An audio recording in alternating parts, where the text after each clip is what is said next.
Welcome back to the Hipknotic Milk Podcast, everybody. We are your hosts, Avery and Kyle. Today we have on a special guest, our good friend, dear old friend, Duino. You probably heard about him in the last podcast episode 6, the 420 stories. We had some good times with him. He's on today. Say hi. Hi. And we're going to get right into it. We have a good show lined up for everybody today. We got some crazy topics. What do we got today? Oh my god. So much, as you know. But dude, how are you? I'm doing well. How you doing? No, it's been a good week so far. Yeah. Let's get into our cheers. Our classic. This is Cheers. We've got a 4x4 in a cup today, and we're going deep. Thanks to who? Big man. Yours truly. Yeah. Anyways, so the first thing I wanted to talk about was something we left off on last. I just brought it to you guys upstairs really quick. Literally. About the consciousness. Not what we were talking about before. But Are you sure? No. We're not going that. Some of that shit can't even get put on the Patreon. So I think the way I left it off was like the human body is kind of like a TV. Like if you rip open the TV, there's no picture inside. Like it's just a receiver for whatever you're thinking or watching, right? The human body, do you think is that receiver? Like you are not your brain. You had an interesting story. I don't know if you want to share that. Oh, the mushroom story. Yeah, the mushroom story. I just remember looking in the mirror. Mm-hmm. And I could feel it physically looking in the mirror. Really? It was a strange feeling. What do you mean? So what'd you feel? I don't know. It was I don't know. It felt like I was like the pilot. You know? Like you were the pilot in control? Yeah. It was like 10 years ago. It was a long time ago. When I looked into the mirror on mushrooms, I thought I was a monkey. I saw my ears sag down and I saw myself going into like a chimp and I thought I was total primate. I never really I never really hallucinated like that. I was reverting, yeah. No, like I didn't start growing hair and a tail, but like it wasn't full on hallucination, but I was like, I'm going into monkey mode here. Yeah. Like I thought it was seriously kind of strange in the fact like I saw my ears sag like down to my neck and like I started hunching over and I'm like, ooh. I don't know, some weird shit like that. But yeah, like I don't know, man, like they say we're from stardust, if anybody believes that theory. I don't know if you guys do. It's one. For sure. Nobody knows. You think we could be from the cosmos? Andromeda? And what the fuck is Andromeda? We're from Andromeda. What if we were seeded from a comet? Seed star, star seed. Right? Something like that. Could be possible. There's so many theories, dude. So like when like a comet or like an asteroid blows up, like hits another comet or a big rock or a sun. They think that octopus DNA came from a comet or an asteroid or something. Octopus are fucked. Because it's so different from any other thing that's in the water. Or something, I don't know. But that's crazy. What else? They're aliens. They're pretty alien. They are pretty alien. Other things, right? Yeah, I hear that. I was reading something about anglerfish. And just to get those the ones with the the little light on top of their head. Now apparently the female anglerfish is something crazy. Like maybe fact check me on this, but there's something like 2 or 3 times bigger than the male anglerfish. And what happens is the male anglerfish attaches themselves onto the female, and then literally becomes absorbed by them. To breed, or I don't know if it's a breeding thing or like a symbiotic relationship. Like he'll like have his face but on the side of her body.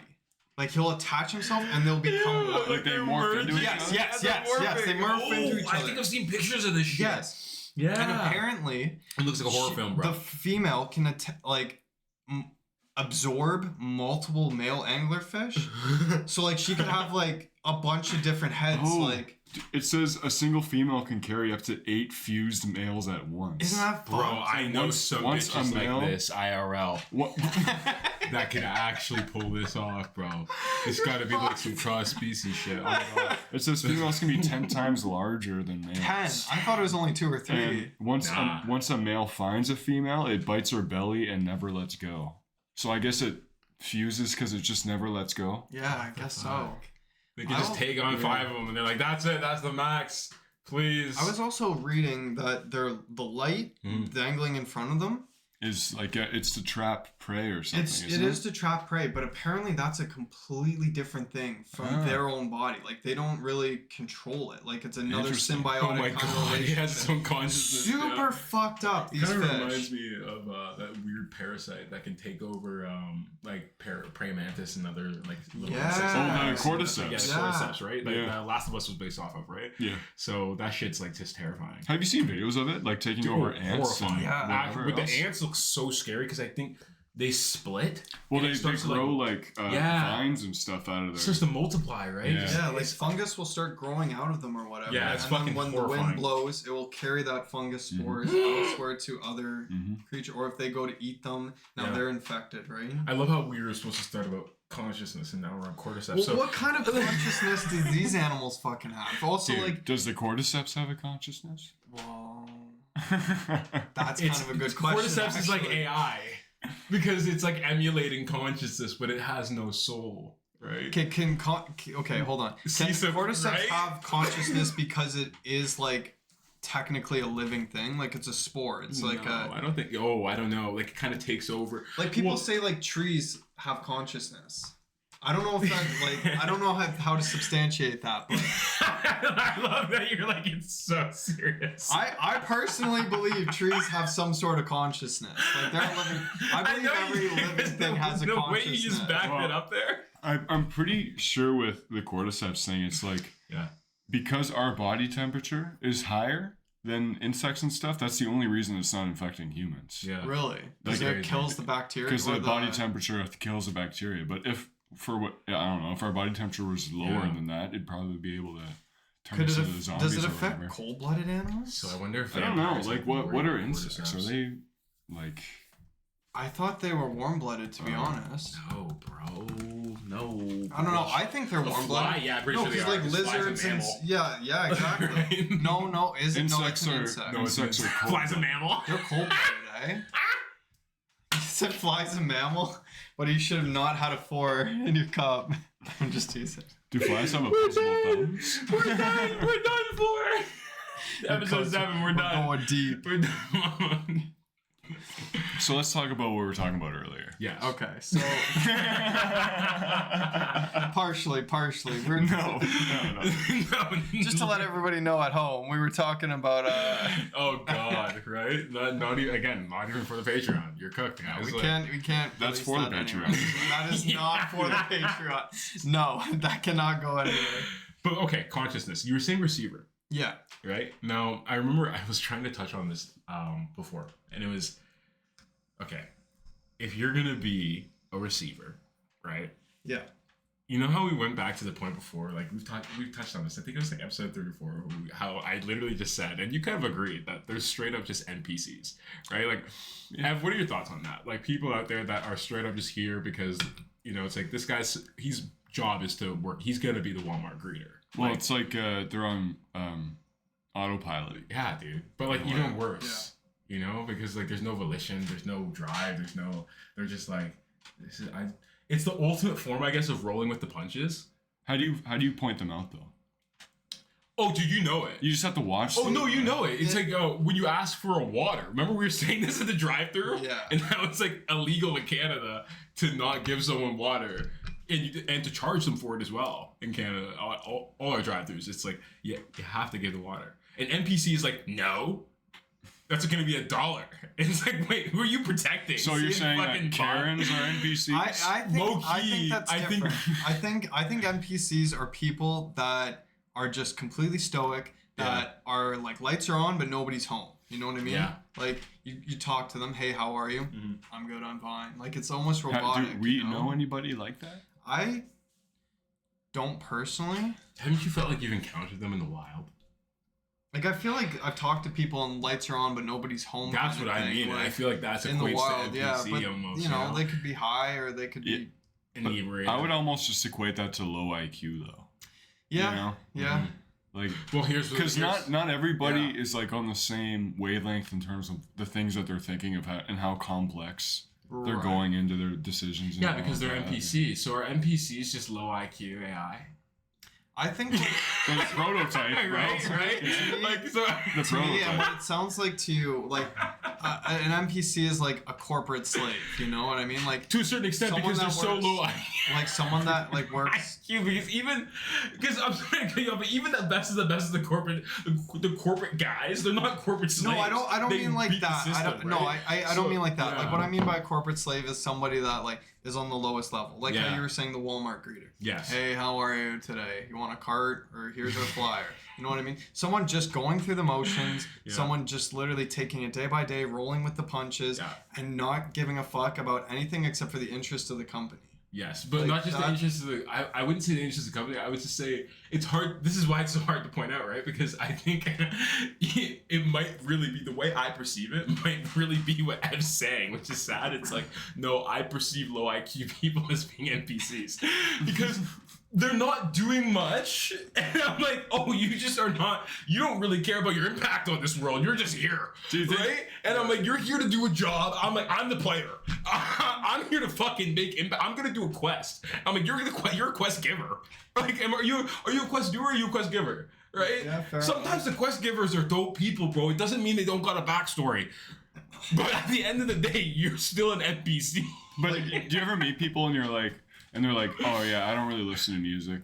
I don't really watch. Yeah. It's like, what? Yeah. What are you talking about? No, I know what you mean. It's kind of weird. It's like Yeah. they're just kind of there. Like, not saying like not listening to music. Not everybody finds it. Or like a great watching. They're like, oh, enjoyment. I don't watch movies or. Yeah. You know, like. No for entertainment, just yeah. I don't really watch movies all that much, but like I enjoy things. You know what I mean? Yes, Whether it be yeah. nature or music or driving really fast or whatever the fuck it is. Like there's still levels of enjoyment. Maybe everybody's got their own thing, but like the universal things, I agree with you on. Like movies, music. It's like okay. There's got to be a fucking song you like. Yeah. Like, what do you mean? I don't listen to music. Now, I feel like it could also be those people. Remember when we were kids and in school, and you like the dance-a-thon. You guys know what I'm Yeah. talking about? Shut this. Come on. What are you talking about though?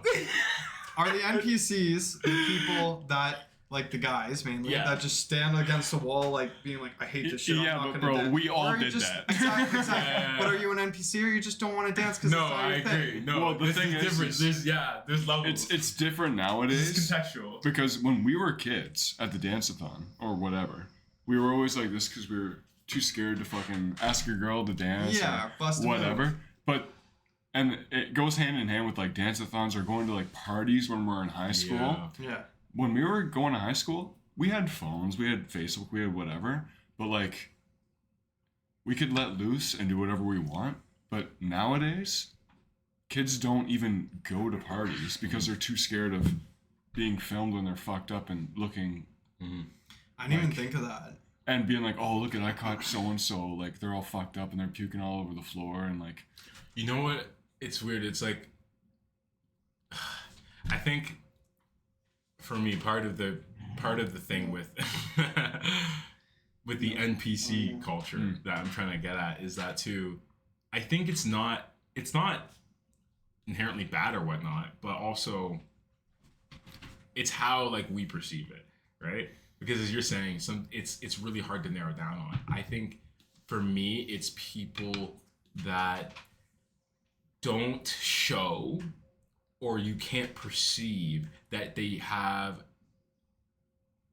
what you deem to be like a healthy expression of free will, right? Because if you're not seeing someone do that, or maybe like have actions, or maybe it's just how you're seeing them do things, right? You're gonna be like how other people say, like I say NPC, but other people use the different vernacular. You're a fucking robot. That guy's a droid. Like I just saw, you know, and it's the same thing, right? It's like this guy just has you have no expression of free will in any way, it seems, or like you just no freedom of thought, no coherent thought, right? And it's hard and again, it definitely is ego driven, Right. deeming other people to be NPCs, and yourself to be like a player type character, right? But everyone's had this thought where you're just like, man, like and that's why it's such an interesting thought. Does everybody think they're the player though? When he was know. talking about that, I was almost thinking of like the guy that's at the company and he's been at the company for like 60 years. What if you just turn into an NPC over time? Like, you know those old guys? Yeah. And they're just like, This is the my way life now. Yeah. You know? So Yeah. that's what you have to do. You have to make sure you never turn into an NPC, dog. No, I could see that. I feel like that's probably the ultimate form of an NPC is just being beaten down by the system so much you kind of forget who you are. Showing up to work every day, doing the daily grind, going home, living like I don't want to say not living a life worth it or worth living, but living a life that is that adequate. you have adequate, or you don't really get excitement from, or you don't have like a sense of fulfillment or enjoyment. Well, do you see where you're coming from though? Because that's how we perceive it, right? So we're perceiving people that are doing things with what we deem as purposeful actions, right? That have like some form of like foundation, or they come from some root, right? But that's what's so fucked about this whole new modern era, is that it completely flips it on its head, because the things that we deem to be like, you're living like a purposeful life, or you're doing things that express those freedoms of will, right? It's like you're not being a robot, right?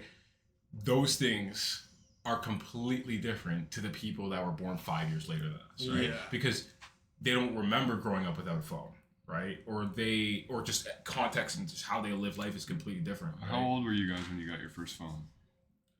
I was probably 13. I was gonna say 13. Yeah. And even back then, it was like Flip phone. I remember- You know, LG Rumor 2, baby. Yeah. I remember the days right? where it's like Right? like if I was going for a long bike ride or somewhere like Yeah. outside of the neighborhood where Yeah. like my mom couldn't see me, Yeah. she used to make me bring a walkie-talkie. Do you guys Yeah. remember that? well, my mom would yeah. give me her BlackBerry. I remember Okay, she'd yeah. be like, "Lucky fuck." Oh, Called the home line. Yeah. Called the home line. Was it the one with the keypad? They got the full QWERTY. It had like the keypad and the thing, so I used to play like the block breaker game. Yo, I played Oh my Rock Breaker on God. LG Rumor 2. Yeah, the thing that LG Rumor 2 was such it fucked, bro, because it had the flip, right? The flip felt yeah, so nice, it was. man. But Yeah. the thing is, mine it was a hand-me-down because I'm the youngest. It was so worn that like I'd be taking it out already flipped, already popped out. It couldn't even close, right? Never had a full clamp chamber. Yeah. So like I was so happy when I was like 14, like a year later, or 2 years later. Remember I got the Nexus. Yeah. I got the Google Nexus. Oh, That's a crazy phone for the time. Yeah. You guys burned through phones Yeah.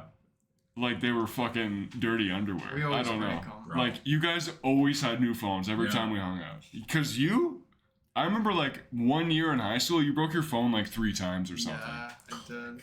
I still go. You know what? The last few phones that I've had, I haven't dropped them. I haven't put them in water. I haven't done anything. The last, I think, 2 iPhones, they have stopped working. Like I got, like I set my alarm the night before. I wake up, no alarm, late for work. My phone doesn't turn on, and it's plugged in. Everything. It's just bricked now. So like I've had to get new phones. They've told me it's like a CI chip No, or they're something. fucking capping. Dude. I think something. Okay. Is there something with the batteries for these iPhones? So if you leave the them charged, iPhones. if you leave it Yes. charged for too long, like should you be unplugging it when it's 100% I heard- charged? If you look at the maximum capacity when you buy the phone, Yeah. it says 100%. Mhm. And then over time, it actually lowers. So now I've had my phone for like 2 years now, Yeah. and max capacity is only 95%. It doesn't charge higher. I than heard if your 95%. degradation Really, eh?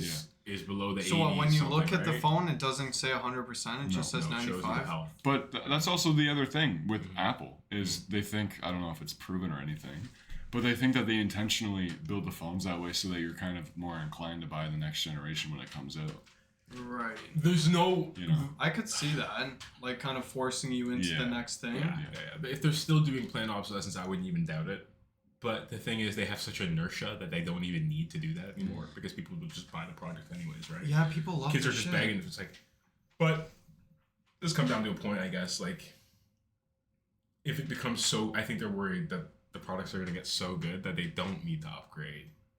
And even if Apple offers like all these accoutrements, What does that it's look not like, worth though? it, right? What does Yeah, the end game look like? what does that look What's like? the final phone? Like Well, an here, ultimate iPhone. honestly, it makes sense, right? It looks like a true luxury product where, to be fair, I think it comes down to a pure subscription model. The phone, you will never own, right? So you have to pay, like, you know how people normally in Canada and sometimes in the You're States- giving them too many ideas. I mean, dude, Yeah, Mercedes that's a is great- charging for air. that- Did you know that? That's a great idea. Mercedes is charging for AC right now. Are they really? Monthly.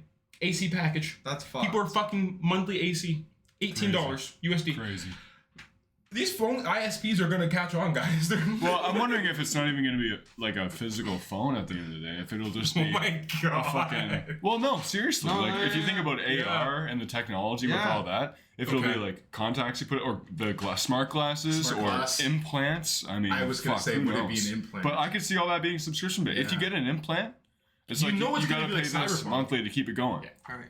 And same with Google Glass. I mean, well, I don't know if Google, but like something where you put it on every day, whether it's contacts or whatever, it's all going to be right there. And I don't know, because I don't even think I think we'll get to the point where we don't even need to like hold on to something and look at it. No, and I think too the frog has already been nuked, right? Like kids now, when they interact with games, if the game doesn't have a battle pass, they like have anxiety. Right, they're like, bro. Well, you get FOMO. Yeah, they're like, there's no single player. Yeah. Right. I mean, or it's just single player. There's no like, where's the extra content, or like, where's the battle pass? Right. They're looking for that extra layer of monetization because they have such a crazy they fostered such a crazy culture of purchase. But we weren't like that when we were kids, but now we're like that. Yeah. Because of the way it's all gone. Yeah. The way everyone has designed everything. Because when we were kids, remember we had to pay for more like Call of Duty maps. Yeah. As they came out. Yeah.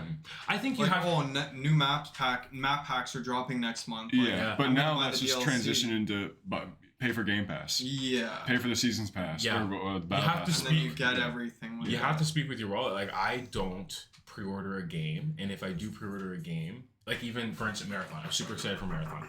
I pre-ordered the game the day of, right? Pragmata, like I just bought that a while ago, the day of. If I know I'm gonna play the game, I'll buy it the day of. Because you can't, you're giving them money a year in advance. They've shown you a trailer, and the company's just like, great, we can release this however we want. It could be half baked, it could be whatever, and they don't care because Cyberpunk didn't even run on PS4, right? And then Sony had to take it off the store. I still have my physical copy of the PS4 version. Oh my god! I have it. Really? Yeah. The OG. And like the one that got pulled off the shelves, I have that. And that shouldn't be allowed, right? But we've bought into this system now because enough people have done it. Also, enough people have. It's been in place, unfortunately, long enough that enough people have been born into it, so they don't even know anything else. Right. And how are you supposed when less and less people are having kids? How are you supposed to instill the youth into like what proper video games were like in the past, or like proper monetization systems? It's like, do you remember LimeWire? Well, you would. Or no, you just remember Spotify. You'd go to EB Games or GameStop or wherever, or Best Blockbuster, and you'd go pick out the physical game. Yeah. You'd have the disc. Yeah. You know what I mean? Well, I remember renting. like World at War from Blockbuster and having it for like 2 weeks and bringing it back. Yeah. Yeah, I remember a couple of people renting COD games back in the day. Like, I know friends, I won't call them out, but they never brought the game back. They were like, oh yeah, I forgot. I'm like, I know you didn't forget. But going back to the phone thing, like, I think that the ultimate, like, version of the phone, like the ultimate iPhone, if we want to call it that, it's going to be a piece of hardware. You think you're going to hold it, though? I think you're going to hold it. This is probably not in the far future, but in the relatively distant future. 15 years? Probably. Everything is going to be subscription based, like how you were saying. But I do think we're gonna hold it. So you're gonna kind of own the phone, right? You're gonna have the phone in your hand, but everything on the phone. The camera sensor, the amount of storage, the amount of RAM, the everything, the call, the text, is all gonna be packages. You could have a 10 megapixel camera, so dog water for $2 a month, or $2 a month. That's a great deal, bro. Like, or you could have the 50 megapixel camera for $50 a month, and you could have unlimited storage for however long. Or you give Apple $1,000 a year, and they just send you the new shit every single time it comes out. Yeah, fair enough. Like, you have a subscription to Apple, and it's like, all right, you trade it in, like. Trade in your old phone, mail it to us, and we'll send it back. I'm looking up an AR phone concept, gents. Because, like, look at these things. Kind of like, I guess. No, it's not like this. But, like, I feel like they'll put all, like, your phone, and, like, maybe you could jailbreak it, right? If you have this ultimate piece of hardware in your hand, and you just pay for the subscription model, and they could just like via the internet or via like service unlock certain privileges for you. Okay, you can have this amount of megapixels for your camera, you can have this amount of RAM or storage. I think people are going to find a way to jailbreak it and have the ultimate phone, maybe with some downsides, but they could still have everything without paying for it. A lot of people think it's going to be like transparent like glass. See, I could see that too. I could see this, but I don't feel like that'd be hard to actually look at the phone though. I don't think it's gonna be like this. Remember the Microsoft HoloLens or whatever that crap was? See, I feel like it'd be like implanted in you if it was gonna be something like this. Like it'd be in your hand, bro. And as soon as you look at your hand, like the microchip in your hand projects like a phone if you hold your hand in a certain kind of way. Like a holo? Yeah, like if you're in a closed fist, you're not gonna see it. But if you open it like you were holding a phone, your phone would pop up. Yeah.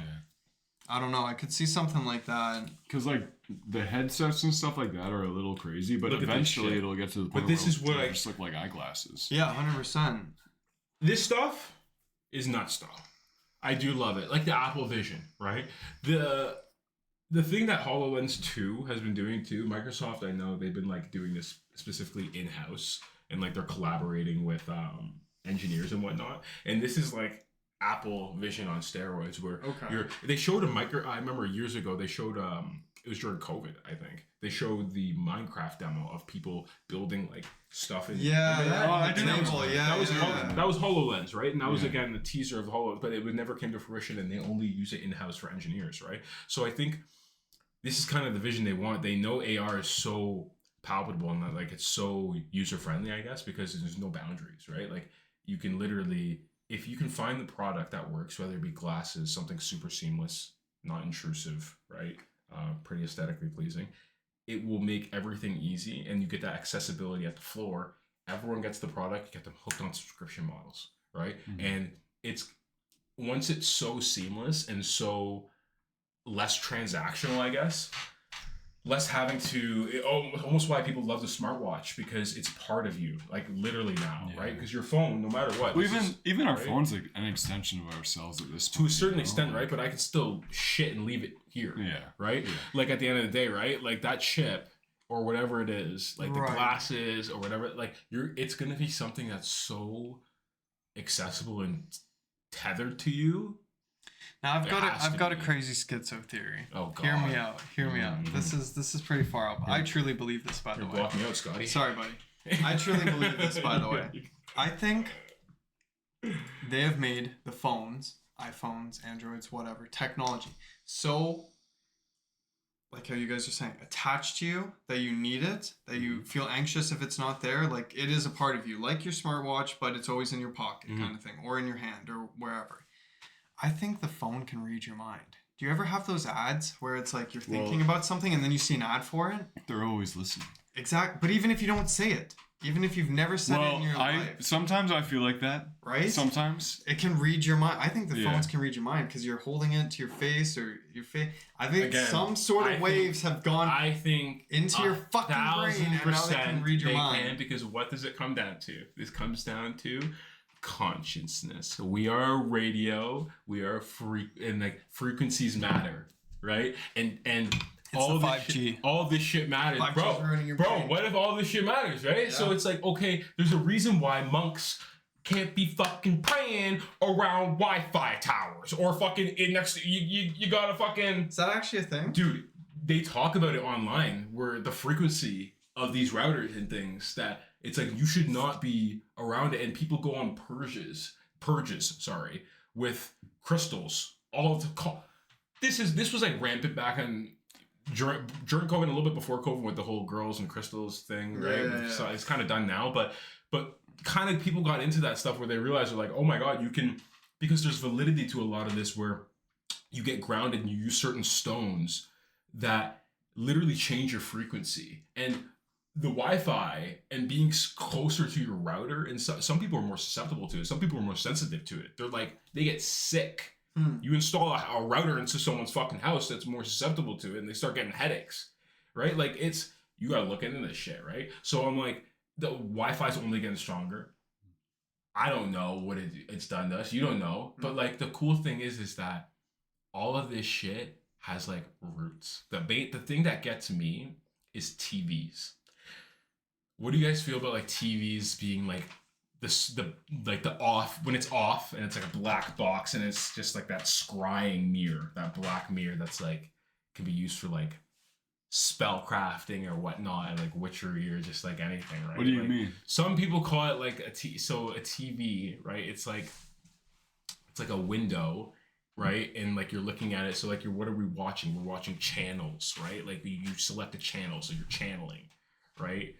And like it's called a television, right?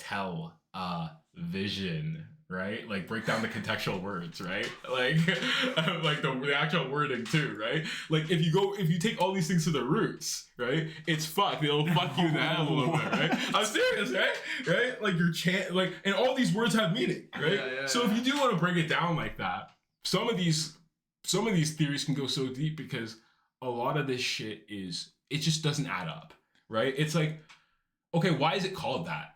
I think it's because tele is telecommunications. It could be too. Yes, it's just a visual way of telecommunications. Yes, right. Because when TVs first came out, before TVs came out, it was all let's tune in at night and listen to the new radio show. Yeah, and it'd be like an audiobook of some fucking story nowadays, right? Yeah. But television came out. And it's just a visual. It's like watching a podcast visually with a camera instead of listening to it audibly, right? Mm-hmm. Yeah, that's good. And back in the day, when they figured out live, yeah, it was all talk shows. But listen to like the visual vernacular way of right. Like you pick your program, like you're being programmed. You pick your programs.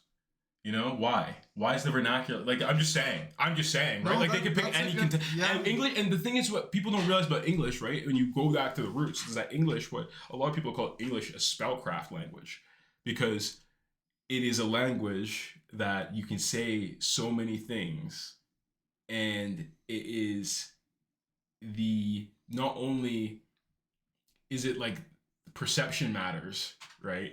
And like what you hear, right? But like you can really like lie and hide things in it and mischief and like do weird things and like really contort. Right. And almost like it's very chaotic language, right? And a lot of things about English too that's really fucked is that like I've heard this before, which is crazy. What would you guys think about this? That people think English is a way for it was invented for the modern English, especially. It's a way for them to get back to like the Tower of Babel, of how like we all used to speak one language, and then God separated everyone and made them all speak their own languages, right? Because it's like they got too close to, they were climbing the thing, right? It's just a story, biblical story, right? But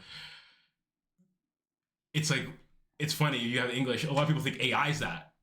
It's like AI is kind of like the Tower of Babel. Like, see, I'm very doing, unfamiliar right? with this subject, so I really don't know. Like, I guess before English there was Latin. Like that was the most common language way back then. It depends where you are. Fair enough. Because we were so separated back then. There was besides trading and trade routes, we were all individually growing. Yeah, that's a good point. All learning our own way. But the cool thing is that there's a lot of similarities between a lot of civilizations when we were progressing. But English is stemmed from Old English, and Latin was a very large speaking area, but it's because where Latin originated, they had conquered most of the world. Yeah. So they had spread that language all over the place, right? Right. And everything's derivative of that, but it's because different civilizations progress at different speeds, and they have different things happen to them, and yeah. I don't know. It's funny hearing like it's a good thought though, to be honest. It is. Hearing people talk about English, like international friends and stuff like that, especially people who are like, they've only been here for 6 years. Right. It's so enlightening because they think too, like the general synopsis is like your language is fucked. It's like you guys can just say whatever you mean. How do you, and I've heard this verbatim, how do you guys even communicate? And looking at it from the outside in, right? And now, especially being like, been hearing this now for like 7 years from a variety of people. I'm just like, no, they're right. It is fucked. And that there's just a series of things that we just agree upon and that no other language does. Like in terms of what words we're using for certain things? Not terms of words, but I guess it's how English is used in general. Well, right? I think English is inherently a dirty language. I agree. Because we have so many different words for the same thing. Same thing. Whether yeah. it be there, whereas, or... well, yeah. Whereas, well, again, it's pronounced too, right? Because it's written different. Right? And you wouldn't get that in another language. Well, then you have American spelling versus English spelling. Right. But do you see what I mean? You wouldn't get that in another language where you have there. No. You would never get something. And also, it wouldn't enunciate the same. Like, you wouldn't vocalize it the same. But even even France French compared to Quebec French, they're slightly different. Yeah. They're same with Portuguese in Portugal and Portuguese in Brazil. They're really slightly different. And this is what goes to my root of English, is that what I've seen in other languages especially, and this is just me talking to people, especially getting their thoughts on it, is that no, most of the other languages around the world, it's very intentional. They speak with intention. Everything has a meaning.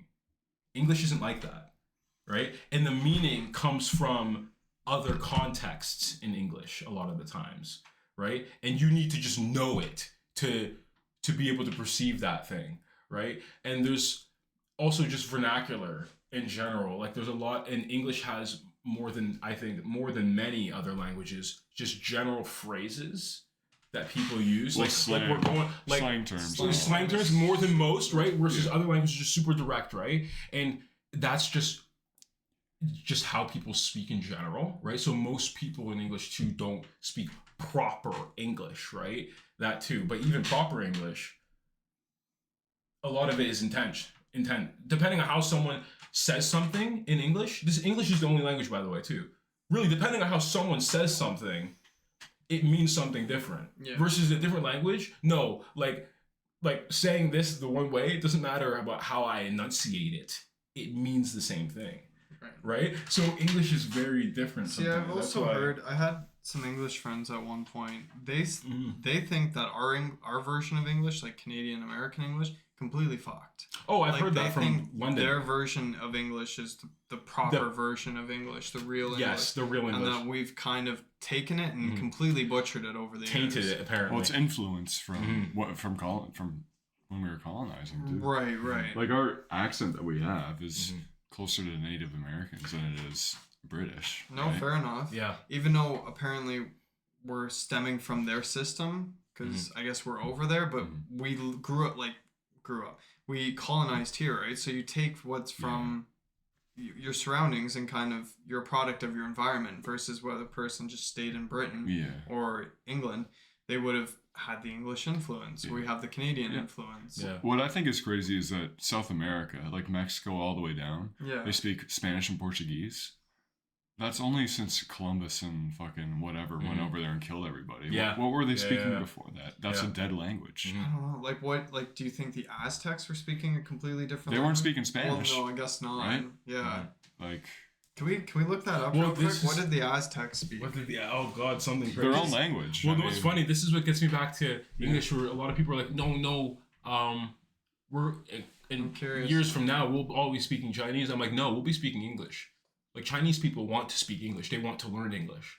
Well, that's all they do. It's gotten to the point now where English is the baseline, right? Yeah. Right. So, from my opinion, what I was getting down to, the base root of it was, if words do have meaning, right? And if that is inherently true, English is a phenomenal foundation of a language to be able to manipulate a populace.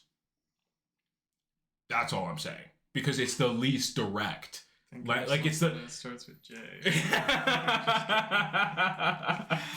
What did you want me to look up, Scotty? What were they speaking before? What did the Aztecs? Aztecs and Incans and all that. Yeah, what did the Aztecs speak? Mayans, like that. This is the other thing. There's so many different civilizations down there. Oh, sure. We want to learn complex AI mode. Oh God. Sure. Nahutai, or I don't know how to say that. I'm butchering the shit out of it, but okay. It belongs to an Uto-Aztecian language family, which includes languages like Hopi. I've heard of Hopi before. Shoshone, found as, I don't know if I'm pronouncing either of these right, found as far north as the western United States. Okay. True. Interesting. Writing system. I want to see that. Originally, it was recorded using a pictographic or ideographic script. Understandable. After the Spanish conquest, it was adapted to Latin. As our boy Evan was saying, Latin's popular as fuck. Ritual speech. True elite Aztecs used a highly formal and metaphorical style of communication known as the lordly speech. That's so cool. Characterized by indirect and florid rhetoric.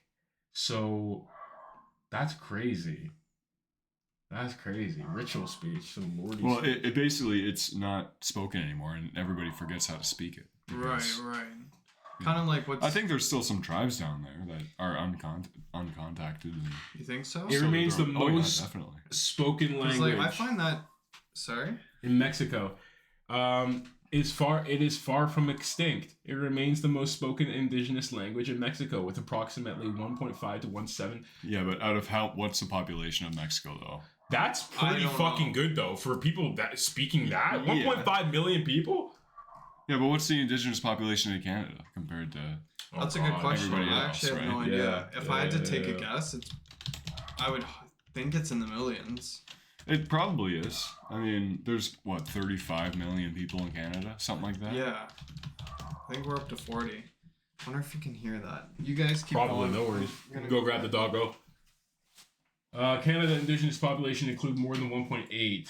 Roughly 5% of total Canadian population. 5%.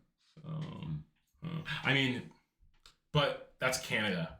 I know. We're doing all, right? So, I mean, that's super small. Like, It is. Still, yeah, like is. they're gone. But Hey, you never know, right?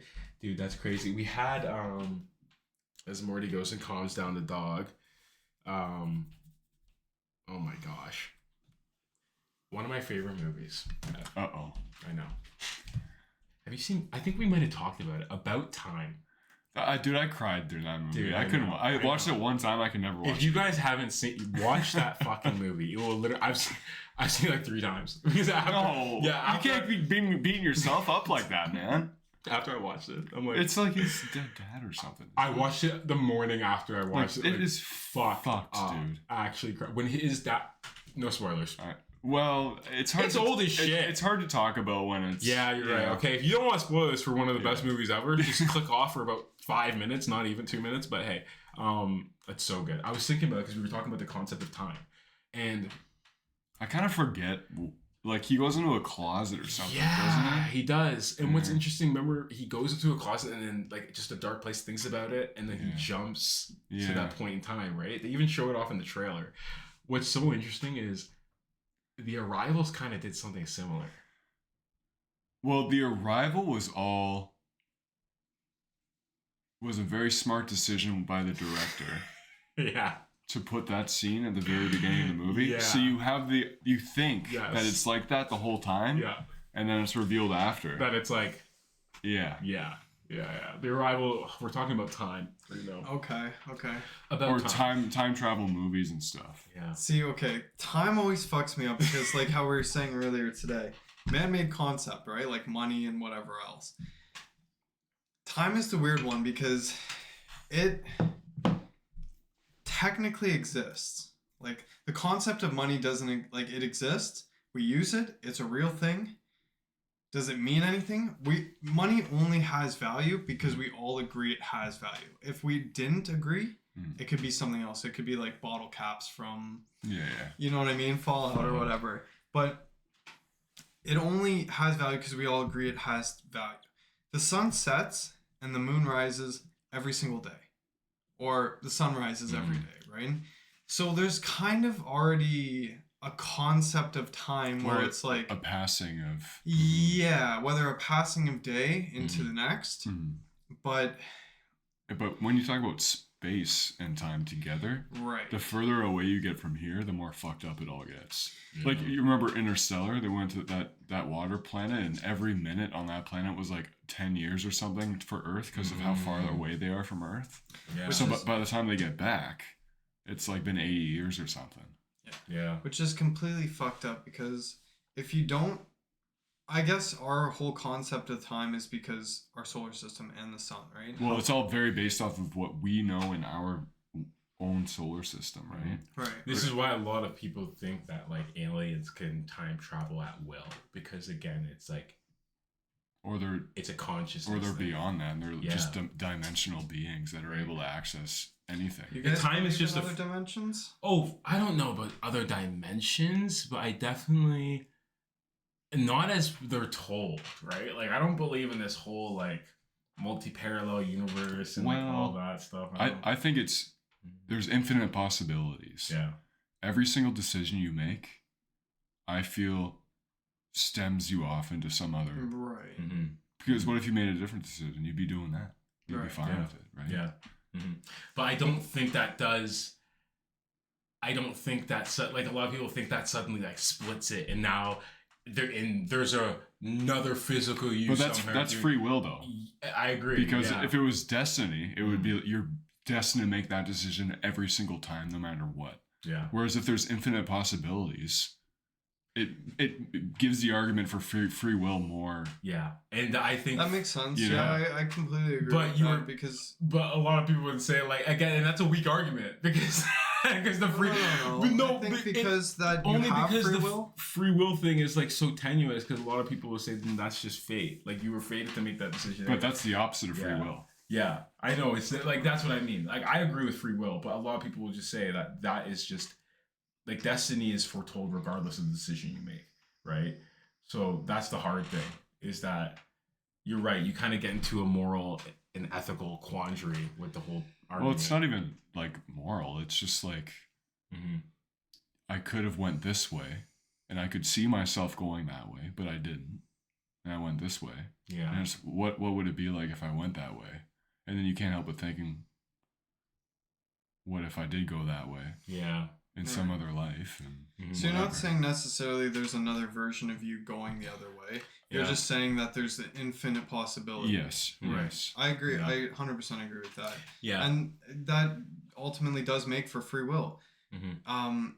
Destiny, I feel like, is a little different because it's like, to me, destiny is like you were created for this purpose, or for this moment, or for this future, or whatever, right? Yeah, but what about people who are fucking doing the fentanyl in the middle of San Francisco? It's like, were they destined to do that for the rest of their life? No, you know what? They might be destined to do that for the rest of their life because they're so hooked on it. But I don't think that was ever their destiny. I don't think they were created for that purpose. No. You know what I mean? Like, that's crazy. I think destiny is completely different. Well, again, so this is you getting real, right? Because a lot of people will argue vice versa, and I love playing devil's advocate, right? Because I don't agree with this, but a lot of people will say no, that is what they're here for. Like they are here to be that because the real NPCs. Because it's right. That's destiny. You think of the term predestined, right? But I think a lot of it also comes into the way that you were brought up. And things that you were exposed to and everything. It's like if your parents were drug addicts and fuck ups or whatever, you're predestined to maybe follow that same path. Yeah. But you have free will. But you still have free will. Yes. Even though you're kind of set on it's hard to explain, but like No, I see what you're saying. Even though you're pre-set up for it, you still have free will to choose it's like basically saying like Avery or Evan, your parents made you play the trumpet since birth, right? You're playing the fucking trumpet. You were destined to be a savant, musical mastermind with the trumpet, right? They trained you. They set you up for it. They gave you all the tools and resources for that you could be a trumpeter or whatever you don't they're called. Have to do all that. But when you grow up, you turn 18 or whatever, and you want to go to school for fucking biomechanics or engineering, or you want to, I don't know, you want to be the garbage man or a teacher or whatever it is, right? That's your free will. Yeah. Just because you were destined, because maybe your parents created you to be this master musician, you completely 180'd and went somewhere else because of your own free will. Even though you were destined to be this person that you didn't want to be. I don't know, like, I feel like it has its place. I think it depends on what you're imposing. I think the free will thing is definitely a little more, because we all make choices, right? Everything you do, whether it's taking a sip or taking a puff, or the next words that are going to come out of your mouth, is all a choice. And all these choices are too stressful to feel like I was fated to choose that thing. Right. Like, why am I stressing so much about making the decision if I was bound to make that decision anyway? Yeah, if the destiny was a thing, you would already just know. Yeah. Because it's instilled in you, right? Mm-hmm. I personally believe, at least, that you would just know the next steps. You're like, no, I have to do X because of Y. Mm-hmm. And some people go against their destiny, though. Because what if their destiny be a freaking heroin baby? You know? Like, that's the thing. Right, fair enough. Right? So I think it depends on, again... But is that free will or is that destiny? That's the thing, right? It comes back to who's imposing the destiny, right? If it's coming down to a god figure or whatnot, right? And it's like, no, your bloodline's shite. You're going to be the crack horse, right? And that's what you're going to be, right? And these guys are going to be fine, right? Like, you can go against your destiny and be like, no, I'm going to grow up from the meek. And, you know, I'm destined to be poor or whatever, but I'm not going to be. And that's going against destiny and choosing free will, right? But some people would say that was his destiny. He was destined to be the one from his family that got up from the... So you know how hard it is to, like... That's why I'm saying it's really hard to put a knot on it like that. So because do you think then you were what is destiny? Do you think you were created with a purpose and destiny? And then as you age and figure out your self-awareness that you have free will? Like you were created with a destiny in mind, right? Mm-hmm. Like I'm sure all of our parents had an idea of who their sons would be, right? Yeah. Like, or who they like. I want them to be. Well, again, that's why I don't right? think destiny is human moral concept. See, that's where I think it comes from. That's where I agree above with you. And we're extrapolating. It comes from another source. We're like, no, someone put me on this path. Correct. Whether it be the gods or the stars or whatever, I was destined to do this, and I can go against it and use my free will, or I can go with it, right? And I think that's where. How are you supposed to know that though? You're not, right? And that's the tether, right? That's where this conversation lies. So in the does ethereal, then free will get in the way of destiny? Yes, for sure. So if you were destined 100%. From the gods to do 100%, something, yes, and then your free will. There's definitely people, from my opinion, and you read the fucking Bible. There's people who should be on the path of righteousness right now, and they are choosing to do things of evil because they do not want to follow their destiny. Maybe their bloodline shows that they should be doing this. Or maybe they like, no, I should be on this path. Or maybe I should be a fucking Satanist. There's some people who are like, oh, I have crazy ties to like a Wiccan past or like, you know, crazy cult-like path or whatever. And maybe they're choosing to go against that, right? But that's reality. And that's what I think, right? So like destiny is definitely coming from beyond. And I think free will, I think people need to really realize that free will, like you have to take it as a whole. Like I think a lot of people think free will is inherently good. And I think you need to take it with a whole concept that no, it's free will. You're going to make good decisions. You're going to make bad decisions, right? And that's what it is, right? Mm-hmm. But if you take that, it kind of lets you formulate these concepts more because I think a lot of people confuse destiny with free will. Like, I think they're completely opposite. Yeah, I don't think they're interchangeable either. I think they go against each other. Well, it's like, even with destiny, I think it's another word for it would be predisposed. Yeah. You know, you're talking about things that have happened in your family's bloodline and everything. Yeah. Like, you might be predisposed to certain illnesses. And you can't control that. Or like you're born under a certain star or a certain day. You're born with Down syndrome. Yeah. You know, you're born with certain skin pigment. Right? Yeah. I don't know. I think life is just what you make it. Yeah. You know? Yeah, I agree. I think you got a certain... Well, that's what destiny is. It's the luck. It's almost like the luck of the cards, right? Yeah, you get dealt a certain hand in life. It's how you play with it, right? Yeah. How do you make the most out of what you have? Yeah. And keep running. Yeah. Because no one said, like, I don't know, if from what I know is that it seems almost always, it's never like coming from just like a source of, like, when would you ever hear that from man to man? It's like, this is your destiny. It's like, no, that had to be from something else. It's I like, know when you hear that. Yeah. You're in a Hollywood studio. Yeah. You're about to get the big role. Glizzy. Manipulation. Yes. Right? That's when you hear that. But I'm thinking of like the roots of it, right? And it's like, it had to have come from something so outside. I think the term destiny is a very biblical kind of thing. For sure. Like that's where it's rooted, you know? Right. But same with free will. Yeah.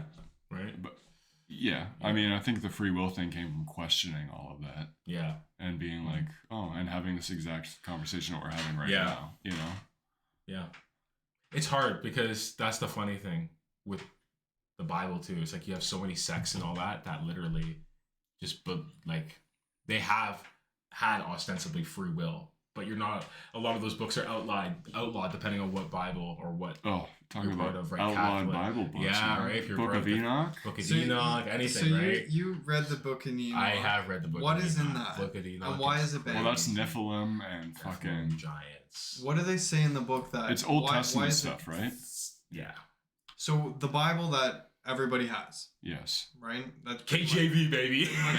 They chose to exclude certain books. Tons of books. And when they found the Book of Enoch, it was mixed in with other verses from the Bible that we know today, that those verses were just left out of the Bible.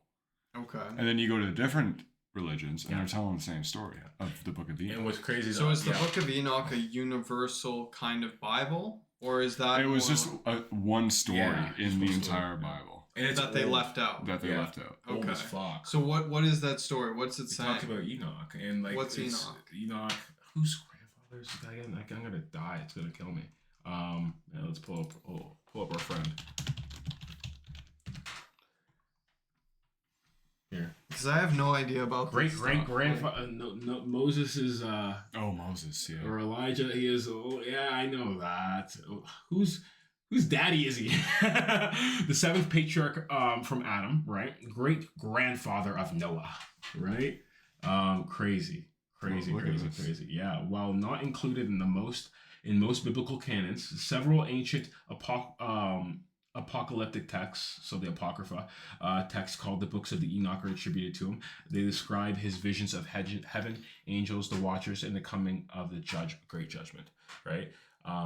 Dude, I'll have to let you borrow it. Yeah, I'd like to read that. The watchers, extensive. So the angels and the watchers, Nephilim, like those big giant. Yeah. That's the crossbreeding of angels and humans. That's what came out of that. Well, the Nephilim, in the story. Because the Nephilim came down, bred with humans. The angels came down, bred with humans, and then created Nephilim. Oh, okay. Yeah. So the giants are the offspring of the angels? Yes. Yeah. Okay. Mm-hmm. So that's, people think that the book of like David versus Goliath, they think that Goliath might have been a Nephilim. Exactly. So is that inherently good or bad? Like, well, there were. If you actually, there's. Does it matter about good and bad at this point? There's no good and bad. Man. The Nephilim are. The thing is, it's all perception. Right? What was good back in medieval times? It's like, oh yeah, I'm gonna rape this fucking 12-year-old girl, and it's okay because everybody else does it. Yeah. Right. But things change. Yeah. You know. But also, I will say, good and bad is a very. When you're talking about things like this, it's tough because good and bad is a very human concept, like we talked about before, right? It's that like God's like. They don't think like that. They're doing the right thing, or for the angels, for instance, for God. They're only thinking about God, and they're doing whatever they need to. It's like when they burn a village down, and God tells them to in the Old Testament. That's not right or wrong. It's God's will. They don't think in feeble little ideas of good and bad like we do because we care so much, right? They're like, no, this is the order of things. This is what needs to be done. And that can be misconstrued by whoever's because we're retelling it, yeah. Right? So if I think it's bad, but Evan thinks the order that's good, right? We're like, and that's why it's so cool because in different Bible, like King James Bible versus fucking whatever other Bible, it's like, all the different Bibles. It's all different, like it's all different moral stuff. It's all from different. Opinions of whoever was interpreting that version of the Bible, you know? And like what Evan's saying is what's really cool is the cross references the stories of like seeing things from like the Mayans that they tell and what the Greeks tell and how it translates to all these Bibles and stuff. And you're like, there's something here. You guys are all kind of touching on very, very similar topics across the board, right? Yeah. Like that's what I find very interesting is that across different religions, across different cultures and different types of people, the stories, the tellings, the teachings, all that stuff is almost kind of inherently similar to one of another. Especially in the Old Testament. Those old stories, like with Noah's Ark, the Great Flood, Right. that's been told across the world in different variations. So many different and variations. every And even- culture has Even a with story. architecture, Yeah. Egyptians building pyramids, and then the Mayans Yeah. halfway across the world. Yeah. They look different, but they're still pyramids. Yeah. Didn't they find a pyramid in Brazil or some crazy shit? Or like it's just, I don't know. There's weird connections all throughout the world that they do things very Argentina? similarly, even though they were disconnected for so long. you know? Right. Like socially disconnected and physically disconnected by Completely, space. Like completely. if they never traded with each other Completely. or spoke, right? Yep. They still did something inherently similar, whether if it's the pyramids or the flood or the teachings and tellings. Like it kind of makes me think like that there is one great creator, and like it's kind of like a game of broken telephone, right? Like everybody's like hearing it, but like going about it or telling the next person a little bit differently because we're imperfect as humans, right? Yep. So that's kind of what I think. Interesting thing about pyramids is I think they're personally ways to connect with the gods or create like mass amounts of energy. I think they were maybe built in honor of whoever they were worshiping. I think. Okay. Yeah. So they're fucked. Why about like then? And we probably should get rid of them. No, I think so. I don't think so. Do you guys know? Have you guys heard about the labyrinth that's around, like in Egypt Yes, as you well? were telling me about and that. it's like this huge. They've done lidar. You know what lidar is? Yeah. They've done lidar scans of this labyrinth, and it is hundreds of meters deep. Hundreds of meters. Yeah. And it's all these intricate passageways and thousands of rooms, and they found one metallic tower that's like 40 meters high in the middle of this labyrinth. They can't explore the labyrinth because in like early archaeology days in the early 1900s, they had built a dam or something around Egypt to promote irrigation and like have plant growth, and it flooded the labyrinth. And it's been flooded for so long that if they try to pump it out, they're going to compromise it and it might collapse. So it's just there, and we don't know anything about it, and we can't do anything about it. It's so frustrating. That's crazy. What do you personally think the metal tower's for? Who knows? Could be anything. Could have been extraterrestrial. I don't fucking know. Do you think... Okay, let me get this straight. The thing I wanted to say before was, are these pyramids built in honor of the kings, like King Tut, or are those just they had a tomb dedicated to because they believed they were a part of something greater? In Egypt, the pharaohs, which were the kings, were almost seen as messengers, like like a speaker for the god in a way. Like they would speak, the gods would speak through them, and that would be their will kind of thing. So when they're building architectures and monuments for these people, it's kind of like hand in hand with the pharaohs and their gods, you know? Right.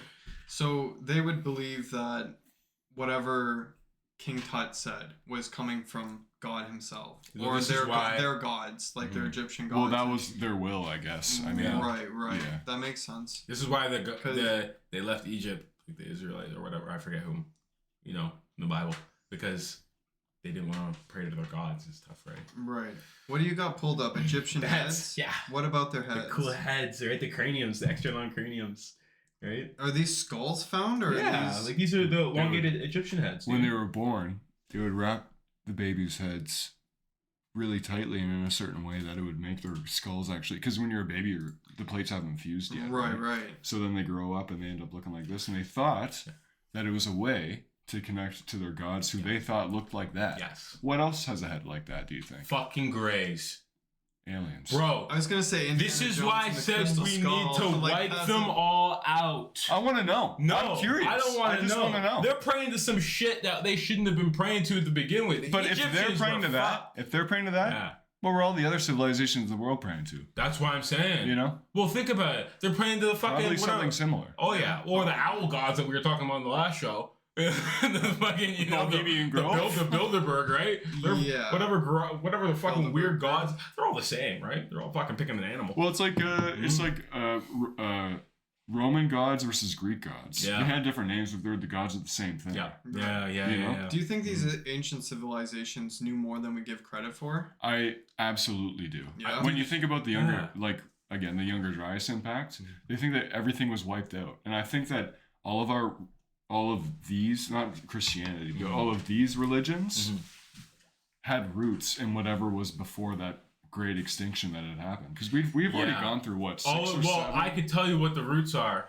Dark, fucking sacrificial, pagan bullshit we should have left behind. Well, pagan stuff is from Nordics. I know. Times. I know. Throw the baby in the bathwater. Bro, I'm telling you, these guys were crazy. But that's what the occult people did too. That's all they did. It's not right. Yeah. There's only one religion that teaches you not to do that, and they fucking apparently you're not allowed to learn Christianity. Like, right? And you're not allowed to say Jesus Christ on half these platforms. But right? even with the ancient Aztecs, like when the conquistadors and stuff went over there, they were sacrificing their own people to their gods, believing that if they sacrificed these people, they would send the conquistadors away. It's all of it. I don't know why there's such a. There's always been. It's like such a deep human tradition of like having to give up your most valuable possession, right? But the fact that like. I don't know. The fact that we did it shows so much power in it, right? And the fact that people still do these things that we don't know the extent, but it's fucked, right? Because it shows that like there's something there. And you're talking about the Greys? Yeah. Oh my god. So remember, I was talking about Bob Lazar. Yeah, I love Bob. So he said yes that because they didn't give him a lot of information on what he was seeing. He didn't see any actual aliens or anything. He just saw the ship. But what was explained to him was that it was an archaeological find, and that was thousands of years old. Yeah. So you gotta wonder, you know? You gotta wonder. Graham Hancock and this guy put my head on a fucking spot. I don't know if Graham Hancock and this guy agree with each other. I don't think they do. I think there's a lot of different things going against the grain. Yeah. Right? Now, to be fair, who would be the fucking informant out of them? No offense. Bob. Right? Like, informant for who? Informant for what? Whoever wants to push the narrative, right? That's funny that you say that, because I saw this thing that was saying, or I watched this thing, I should say, that was basically saying like people like Bob Lazar, people that have worked for government agencies, CIA, FBI, NASA, Area 51, things like that. Even when they get out and they turn a whistleblower, in air quotes, they're still under liabilities and contracts that they can only say X, Y, Z, and everything that they... So he goes on a podcast and he says this. Yeah. What he said on that podcast basically has to, before it even leaves his mouth, has to be written out, sent to the company or the government agency. It's all PR speak. And they have to approve it. So like when you see...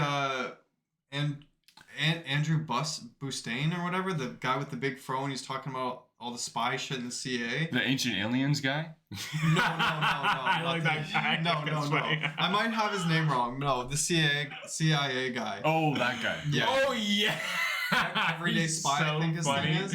And like people like that. Like, people are like, how can he get away with saying this? It's like all this is disclosed shit that we can read right now. He has to like formally put in a request to say. Yeah. But so what are whistleblowers then?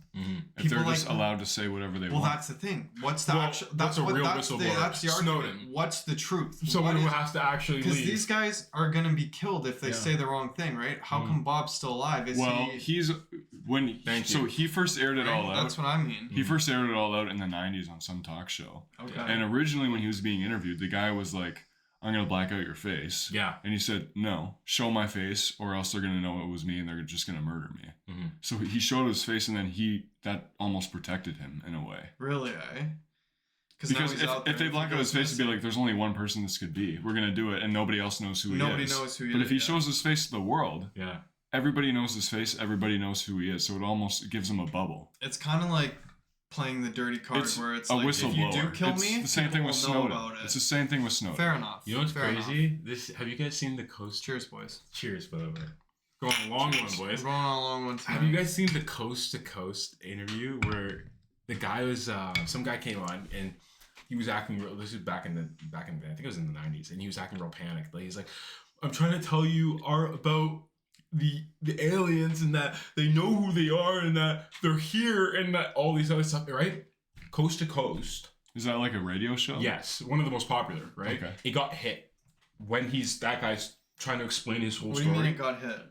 Dead. Whole radio went off. Oh, really? Offline, everything. and they lost the caller, right? And everything. So, like, I'll have to show you guys the video after the show, but people definitely know what I'm talking about. It's very popular online right now. Right. So, it's like a year or 2 years later, or whatever, the guy comes back on, right? And he's like, hey, that was just a joke. I'm glad you got that thing, right? And then, like, everyone was just, like, in the comments, it's, like, so weird, but, like, okay, then why did he literally get shut down in the middle of his show? Like, you know, and so it's just like, you know, the reach is there. Yeah. Where it's like, they're ready at any moment for a true whistleblower to come out, let alone, like, these guys. Like, no offense to Bob. Bob probably did say some real shit in the past, which I think... But I'm almost thinking if the people that have their finger on the dial for him, they're just letting him do it because they think that nobody will believe him. There's that too. Yeah, sure. I truly believe that. I agree. What he's saying is so outlandish that it can't possibly be true. Or it's just like some of his things, he's pretty like niche what he did at Area 51. And he's very specific about what he says. And since he told the story in the early 90s, that story's never changed. No, it hasn't. And if you're making up a lie and you're trying to tell the same lie 30 years later, it's going to change. Yeah. But his never did. No. It's super clean. It's curious. Which begs the question of, like, how they actually run things at Area 51. Because he was on something, energy propulsion systems or something. He was on energy propulsion, and he worked under one guy, and there was all these other people that were working on that ship, but they were all like different, like they'd be like bioengineers, or they'd be like different branches of science, right? They weren't allowed to talk to each other about what they saw or what they were learning. So it was they almost killed themselves in a way, because you don't progress unless you communicate with each other. Right? You're only learning that much or so much about one subject, and you can't kind of collaborate on it. Cross-reference with the other departments, right? Because maybe it all works together, right? Like, the biomechanics works with the energy propulsion system. Exactly. Here's what we found. Well, I remember when he was talking about it, he's like, the first thing I noticed was that there was no welding lines on the ship. It looked like it had been 3D printed. So this is what I've known about for years, and you guys might be privy of this, Morty, especially you. This is the TR-3B Black Manta, a rumored top secret, and this has been rumored since like 2012, by the way. I remember being a fucking kid listening to this. Rumored top secret triangle-shaped reconnaissance aircraft allegedly developed by the U.S. military using anti-gravity propulsion technology, right? Often associated with UFO sightings, it is described as silent black triangle craft with superior non-conventional maneuverability. Its existence is not officially acknowledged by with many viewing it as alleged. Like, I will be honest, over the years, right? And like, this is the thing that people see. Like, it's this shit. The 3. And like, this is what people have been seeing. And I think the US has had, and even back in the day, the Nazis were working on shit like this. This air propulsion, hover propulsion technology, or trying to figure out a way, anti-gravity systems. I believe the military does have... Super military. Yeah, like have capabilities to go to the absolute depths and the extremes. Well, they have unlimited money too. Yeah, and that's what I mean. Bob's whole job was to, reverse engineer. Right. That thing. What if this is just the final product? The final product of them reverse engineering and then building it in their own way. That could very be true, interesting because people. And what's cool about this is that it'd be interesting because it is learning about it more. It's a reconnaissance thing, right? Like if this is the case, it'd be interesting because people, mainly the sightings of this thing that people do say they're seeing is like, it's so fast, it's unbelievably fast and quiet. That would line up with a reconnaissance. Yeah. That it doesn't have like any military capabilities other than probably maybe some stealth blurring technology, but to be that mobile and quiet is definitely probably a feat with the technology and air propulsion, right? And if they got that shit, it's got to be covered up, right? Because it would have been grabbed from Roswell.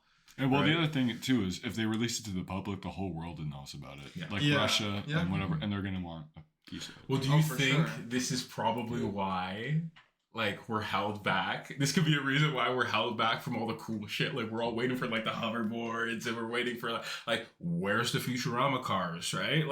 Like all this stuff. It's like, have you ever been driving down the 401 and you're like, if half of these people were just in the air, this bitch would be zooming. Right? Yeah, but I'm like, how are we not there yet? Well, you gotta like, I think about this too. Is like, even if there were flying cars, I feel like there'd still be lanes that we'd have to fly in. Because if we didn't, we'd just crash into each other. But what's cool is like driving in India. Well, or Barbados, right? It's like, holy shit, they're both wrong. All right, my question to you guys is: do you think other countries have their version of Area 51? Yes. Like, do you think Russia has an Area 51? Yeah. China has an Area 51? In South Korea, apparently, there was an archaeological find of an extraterrestrial vehicle. It was so big and heavy that they couldn't move it, so they just built a whole facility around it. Really? Yeah. And that was in Korea? Yeah. Fuck. And China, Russia, they like. It's been rumored that whatever they found in America, those countries have also found something in their country as well, and they're taking advantage of that, you know? Do you think there's any correlation with, I guess, the alien technology or vehicles or whatever has been found? Like, do you think it all comes from the same, like, you know how, like, we have different cultures, different races of people, all that kind of stuff. Do you think aliens are the same way? Like, one day we got visited by the Greys. The next day we got visited by the lizard people. The next day it was the Jim Bobs from planet Pluto. Like, what if the aliens are us from the future? Right? You don't know. And we've just evolved to look that way. Think about... What if the people inside the Earth, the hollow Earth, are just us? Well, think about right now. In modern day, males' testosterone levels are getting lower and lower. It's getting harder and harder to make babies, and it's like people are like certain dudes who are almost like asexual, incesty kind of guys. Yeah. What happens to that in 1,000 years? Literally. What do we look like? Yeah. It's a good point. We're getting bigger brains. We're getting smarter, so we get bigger heads. What if over thousands and thousands of years we just slowly start looking like that, and then we figure out how to fucking... Well, you know, is that evolution though? Yeah. Wouldn't that be evolution? That's a form of evolution, but it's not natural. It's like technologically advanced or something. I think you get like you guys seen WALL-E, right? Yeah. Would that be a form of evolution where the people have just become so fat and lazy and used to the technology doing? Think about people nowadays who are obese and they just sit in their fucking bed all day. It's like you're only getting worse, and you're just gonna be like that, you know? That makes sense. Yeah.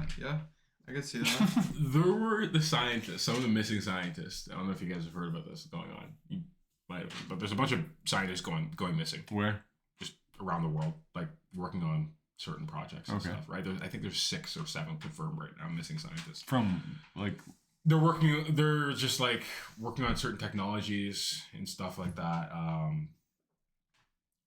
Like deep projects. Like some of them were working on like, again, some of this shit, like anti-gravity technologies and stuff, right? So there's like, people have been looking at this. There's like 6 now on record that are just missing, right?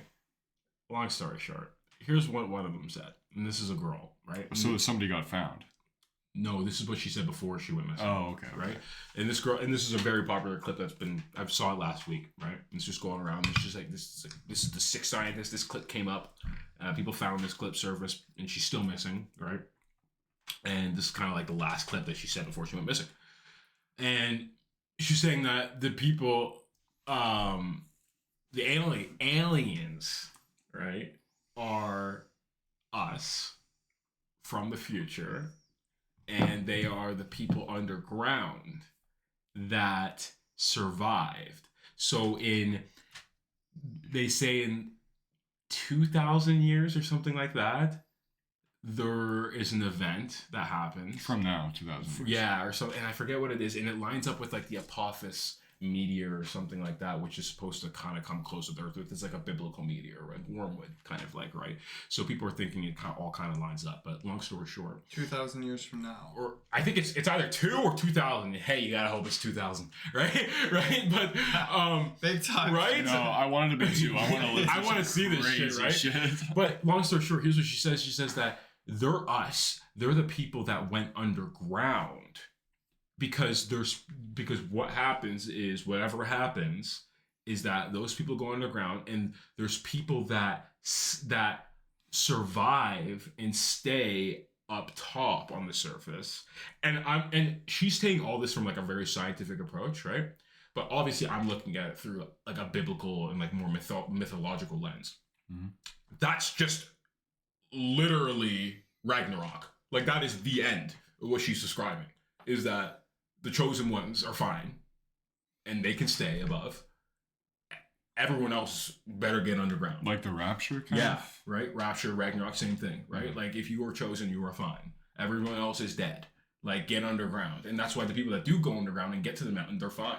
And they get to the what? Get to the mountains, or they get underground, right? Those people are fine and they will survive, right? But they're destined to stay on the earth forever. They will never make it to the heaven. The other people will ascend or leave this realm per se, right?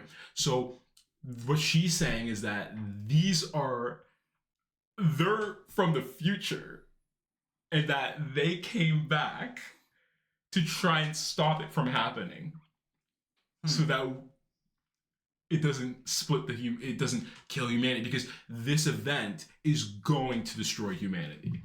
Like it's going to turn the new ones into grays, ostensibly this, right?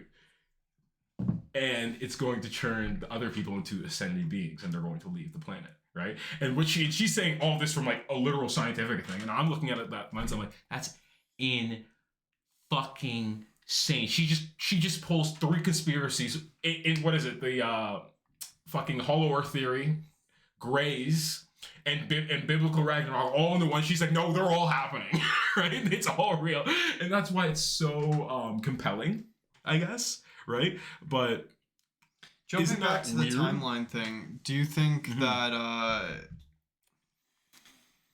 the time travel must be real, because apparently she's from the future? Not her, but but the Greys. That's what she's saying, is that these so they already saw this happen. They were the people stuck on Earth, is what you're saying. The aliens are, yes. Okay. They are the ones that basically and they changed because they had to adapt to life in caves. And I'm like, and this is what made me think... That would explain why their eyes are black. And they're gray. And they're gray. Sunlight. Not just this, their eyes being black, but the way that they stretched out. Do you know what happens if you look at the evolution of certain primates and how it changes in their environment, right? Mm-hmm. Their eyes will literally adapt in certain ways, whether they get smaller or more stretched out, right? And I'm like, holy shit, it's like literally like the humans were stuck in fucking a cave for 20,000 years, and that's what they adapted to. Right? So their hands are super long. They're almost anemic because their body is in almost a forever malnourished state, right? That's always trying to stay on the edge, right? And then they have like these crazy, like just over-expressive faces that are almost, and that's why it's so uncanny to us. So when people do see the Greys in the wild, potentially, they're like, that first thing that you get, that people say you're getting, is that sheer adrenaline, right? And you get that a lot of times, especially when you do see things that are almost that uncanny valley. Well, it's like fear of the unknown. Yeah, but it's even worse when it's almost when it's uncanny valley, because it's like your brain can't put when you do see uncanny valley, most people go right into fight or flight because they just can't put a pulse on it, right? They're like, that's so similar, but something's not right, right? It's weird. Her story, when I heard that. Well, I think the long spindly limbs and stuff could also be argued for living in zero gravity for an extended period of time. Yeah. You know? Well, what if like the Hollow Earth is fucking... Well, even astronauts that go up to space for 8 months, they come back and they're a little bit taller. Yeah. Because there's no gravity weighing them down. I wasn't here for this. And I want to know what you think. I think we said it was like episode 3 or something, and I said in like we're gonna find out in 2 years. I said I think we're gonna find out in like 2 years. We're either gonna go to Mars in 2 years or something, or we're gonna find out we can't go in 5, and there's gonna be a problem. And I'm like, right? And I'm like, the thing that like discloses why we can't go, right? I think it's going to be a problem because it's going to have to be very, very convincing. Or what makes you think that we can't go? I don't I don't know whether or not we can. Like, you think we'll find something that will make us not be able to go? Or I think I don't think it's ever been feasible. Part of me believes that this whole Mars, we can't fathom, or we can't sustain life on Mars. I think it could be just a whole fucking. It was never in the book. Like, this is we can take pictures of it, maybe we can analyze it. But this whole, we're going to be living there and that, like, we were looking at NASA's report of the billions of dollars that they make every year is absurd. I think all this is a fucking scam. I think the moon, right? I'm like, the moon, sure. Like, yeah, we're sending guys low orbit. They might make it. That might be the beginning of something good, though. Yeah. Of us going, like, Artemis 2 and, like, flying around the dark side of the moon. Like, that's the first time we've done that since the 60s. But that's what I think, dude. I think in 5 years we're going to figure out some shit. Because for me, it's happening too fast. This form, and this is what Kyle and I got down to, is that the accessibility of, like, knowledge, I think, it's happening so fast to where, and you might be seeing, it's like the unveiling. It's like they can't, the powers that be, per se, they just can't keep a lid on everything. Right? Like, people are just going to start discovering shit, whether they like it or not. Yeah. Have you guys heard of the show on Apple TV called For All Mankind? No. It's like an astronaut show that's set in an alternate timeline. Oh, that's cool. And in that timeline, everything that had happened to us had happened up until the 60s. Mm-hmm. And, the space race and how the Americans were the first to land on the moon. Yeah. In that show, the Russians were the first to land on the moon. True. And because of that, America put everything into their space exploration just to get a one-up over the Russians, right? Mm. And eventually got to the point where it's like, let's get a base on the moon.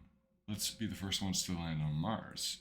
And I think what's held us back from doing that is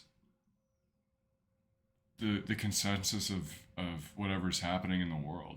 Mm-hmm. Like, if we had a real need to go and do these things, we would have already done it. Mm-hmm. But because of whoever's leading our countries, whatever wars are going on in the world, it's kind of prohibited us from making those steps because they're taking priority. Zero priority, right? Yeah, that makes sense. I agree with that. You would think that there is priority with the amount of money that's going towards these things, You'd right? think. But there's not, because there's no, like, the populace doesn't have control over how much money the space agencies take from us every month, right? But if they know that the entire population is going to tune into seeing something like that, they would do it. Yeah. Well, then at that point, it becomes profitable for them, right? Exactly. Yeah. So. I think the issue, too, is, like, what's the point, right? Like, that's the issue, is because... The point of space exploration? Yeah. Because it is, for many people, it's like, oh, we need to do this to figure out more about ourselves, right? And I think a lot of people, especially a lot of people's money goes towards this shit, right? That's not what they think at all, right? So I think that's the main issue, is that we have a fundamental disagreement on the purpose. Well, right? Let me ask you this. We're talking about destiny. Mm-hmm. In my personal view, if you're thinking about what's the destiny of humanity, not even as an individual person, what's the destiny of all of humanity? To me, it's to explore.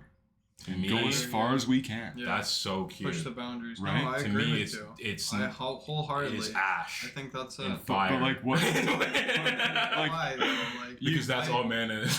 No, like I totally. Well, you're right. Man has a bad habit of fucking shit up. I agree with but you think of humanity as a whole. What is our purpose? Obviously, we've killed this world. As a whole, maybe your purpose, But like, what if we're destined to like just keep going? Maybe we haven't found. I think we so. have to keep going. I don't think we we're... found that purpose yet. Right? Well, I think people know that we should be doing that, but the people in power are greedy, and it's all about. Because it boils down to survival at the end of the day. What are we like? Some people agree some people that, think destiny or our purpose on this world is to reproduce, keep our people and our. And if we kill our world, what happens to our population? Yeah. Exactly. So what are we gonna have to do? We're gonna have to move on to the next world. And it's not like Mars or the moon. And it's not like living on Mars is an impossible thing. There's ways that we can do it, whether it's living underground or building, but it would only be out those big bio. But it would only be out of necessity. Yes, right? And absolutely. And that's my issue. Or it would be some big discovery that they found over there. It's like, oh my god, There's a crater that is on Mars, and it's so much gold. The minerals are in it are worth $40 trillion. Yeah. We have to go get it. Yeah, but what do they say about necessity? Necessity is the creator of inventions, or the creator of new things. Because when you have that need for something, you find a way to fucking get it done. Well, it's like how technology explodes every time there's a war going on. Yeah. You know? Like all these innovations and stuff. Like think about the technology that... So World War I was 1914. The war before that was 1899. Yeah. And it was muskets. That was 20 years. Muzzle loaders. Like think about how far we came just because there was a need that we had to win. And what we achieved from that. Yeah. I mean, and then we got into nukes and fucking bad shit. But I mean, yeah. That's how can we do better? How can we do bigger? It's just, it turns into a mess. Yeah. But I don't know. I don't, and that's, I think the issue per se is that there's clearly a handful of people that run things that have decided that they know what our purpose is. And they've decided they know what they want our purpose to be. I think that's the thing. They know. No, for sure. Yeah, right? And they decide. know. No, I don't think so either. But they've decided that no, we know. Yeah. And here's what we're doing, right? And this is the direction that we're going, yeah. right? And if you don't like it, you're gonna fall by the wayside, right? Right. And I think the issue is that, again, this comes back to the accessibility thing with it, like knowledge, what I came back to. And it's not just AI. I think it's just things are changing. You're getting to a point where they are kind of losing control, right? So it's almost like, okay, what's going to happen? Are you just going to double down? Well, they've built all these things and it's biting them in the ass. Yeah. Like, think even with AI, what happens to all these incel dudes when I know we were joking about it, but what happens when you can put AI into a fucking body? Yeah. And nobody gets pregnant anymore. It's just like, why would I stress out about going to the bar and talking to this girl I don't know when I can just download fucking Mariah Carey out of this body? You know, like, I don't know. Is that the movie like Blade Runner where he's got the AI like wife? Yeah. So the hologram wife? Yeah, so in Blade Runner, he's got like the hologram wife, but Right. it's like just a hologram. What does he put her in again, that thing? Well, he wants to upgrade her he hires the AI girl hires a prostitute to come to the house. Chips her and or something. And right? they do like a projector overlay so that he has something tangible to touch. Yeah. Right. But you're right, it is very Blade Runner. It's super dystopian, right? Which, like, do I think we'll ever get there? Honestly, yeah, I think we can get there. Like, people are already in relationships with AI now, which is... Yeah. I don't understand it, but if that's their thing, that's their thing. When we get to the Blade Runner point, I think it's going to be a whole different ballgame at the end of the day, because then there's the disconnect from humanity, right? Yeah. It's social too. You lose all social capabilities. 100%. And where does that keep putting humanity forward? Where's the necessity to create new life and to push and explore and to find new places to live and to see this great gift we were given, right? I hate to say it, but when we think of like the future, like stereotypically, we're thinking of flying cars, we're thinking of this and that and whatever. Yeah. But then when you think about what's our actual world really like right now and where's it going? And it's going in...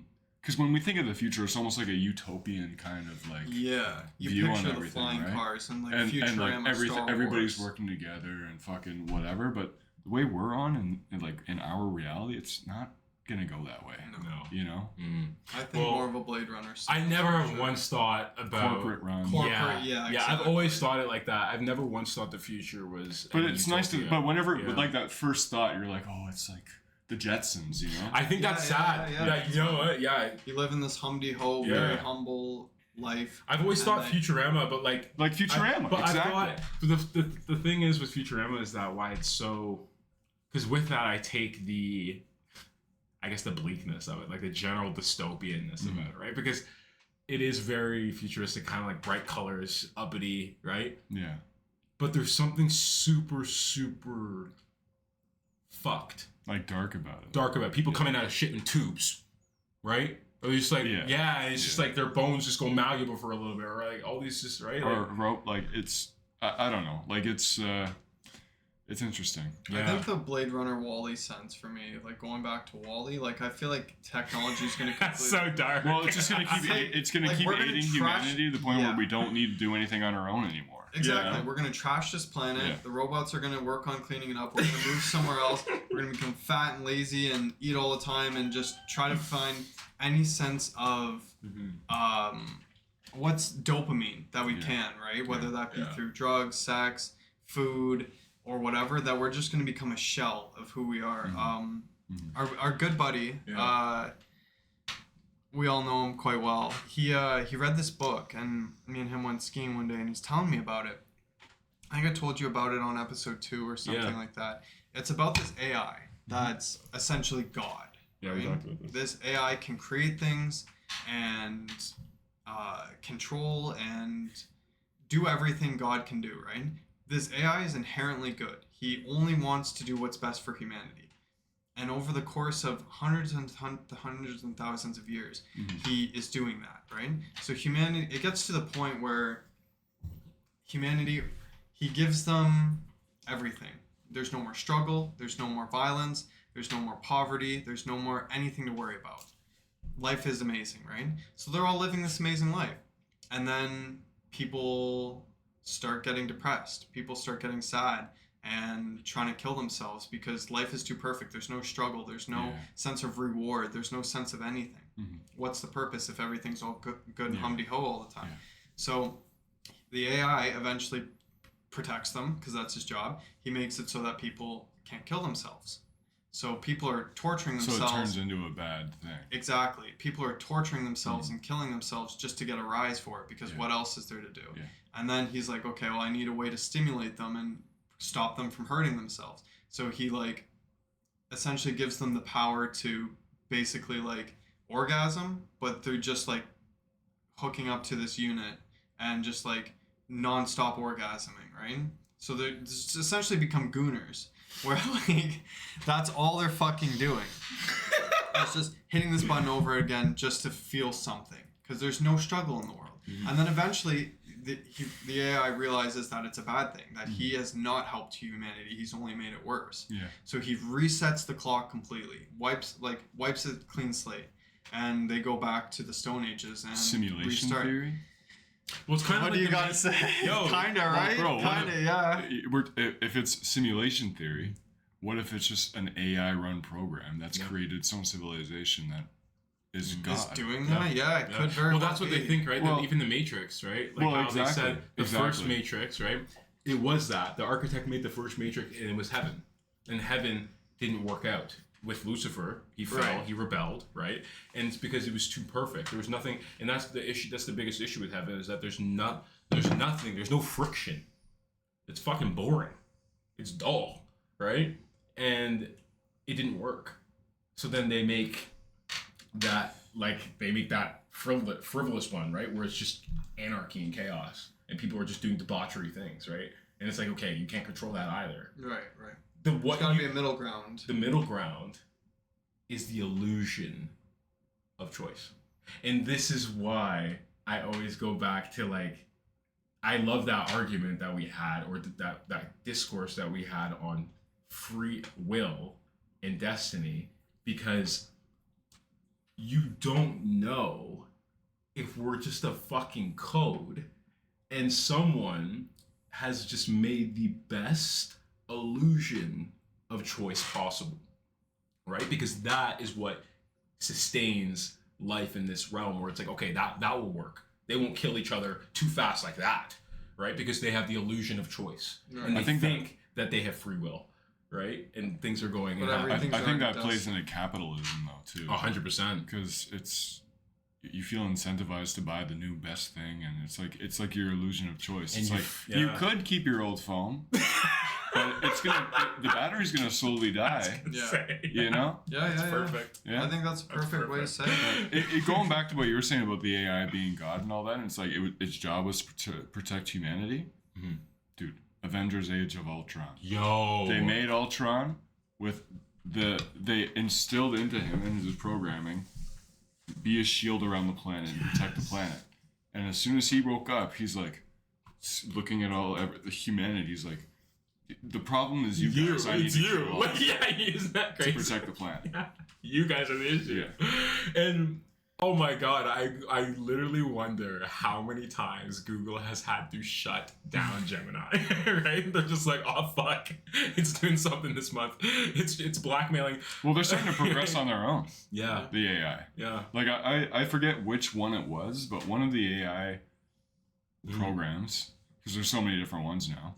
One of them had actually not unintentionally, but they had slipped different back doors in their code to make it harder for people to control what they wanted it to do. My And God. on its own, it did that. It was like, what? I have heard the stories of it rewriting, them being able to rewrite their codes. The one I heard that was really funny was it blackmailing the programmer, and he made a fake story, about the wife, right? And he's like, no, he blackmailed them, right? And it's like, I'm like, that's insane, because it didn't want to get shut down, right? Like that is fucking insane. So there's certain things, man, like they're becoming sentient. I've done shit with GPT.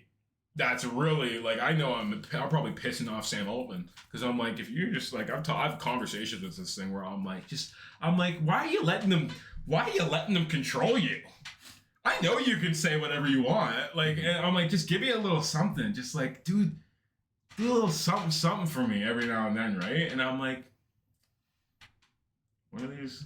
All I know is that when they do take over, I think I'm not gonna die first. Do you think? Okay, do you think they're actually gonna take me. over? Do you think they're gonna like live side by side with us? Did you play? I know we've talked about this. Did you play? Detroit Become Human. Did you play that? Oh game? yeah. Do you think it'll be something like that where they kind of live by side? Yeah, but how does that game end? I don't remember. It was years ago. They started a revolution against him. Well, bro. Yes, it's the same thing with iRobot. Yeah. You guys ever watch iRobot with Will Smith? Yeah. Same fucking thing. So that begs the question: is can we live side by side with it? Can we treat them respectfully, or do you think they're always gonna think they're superior? Is it a race thing? They're already superior, and we're gonna see them as a threat.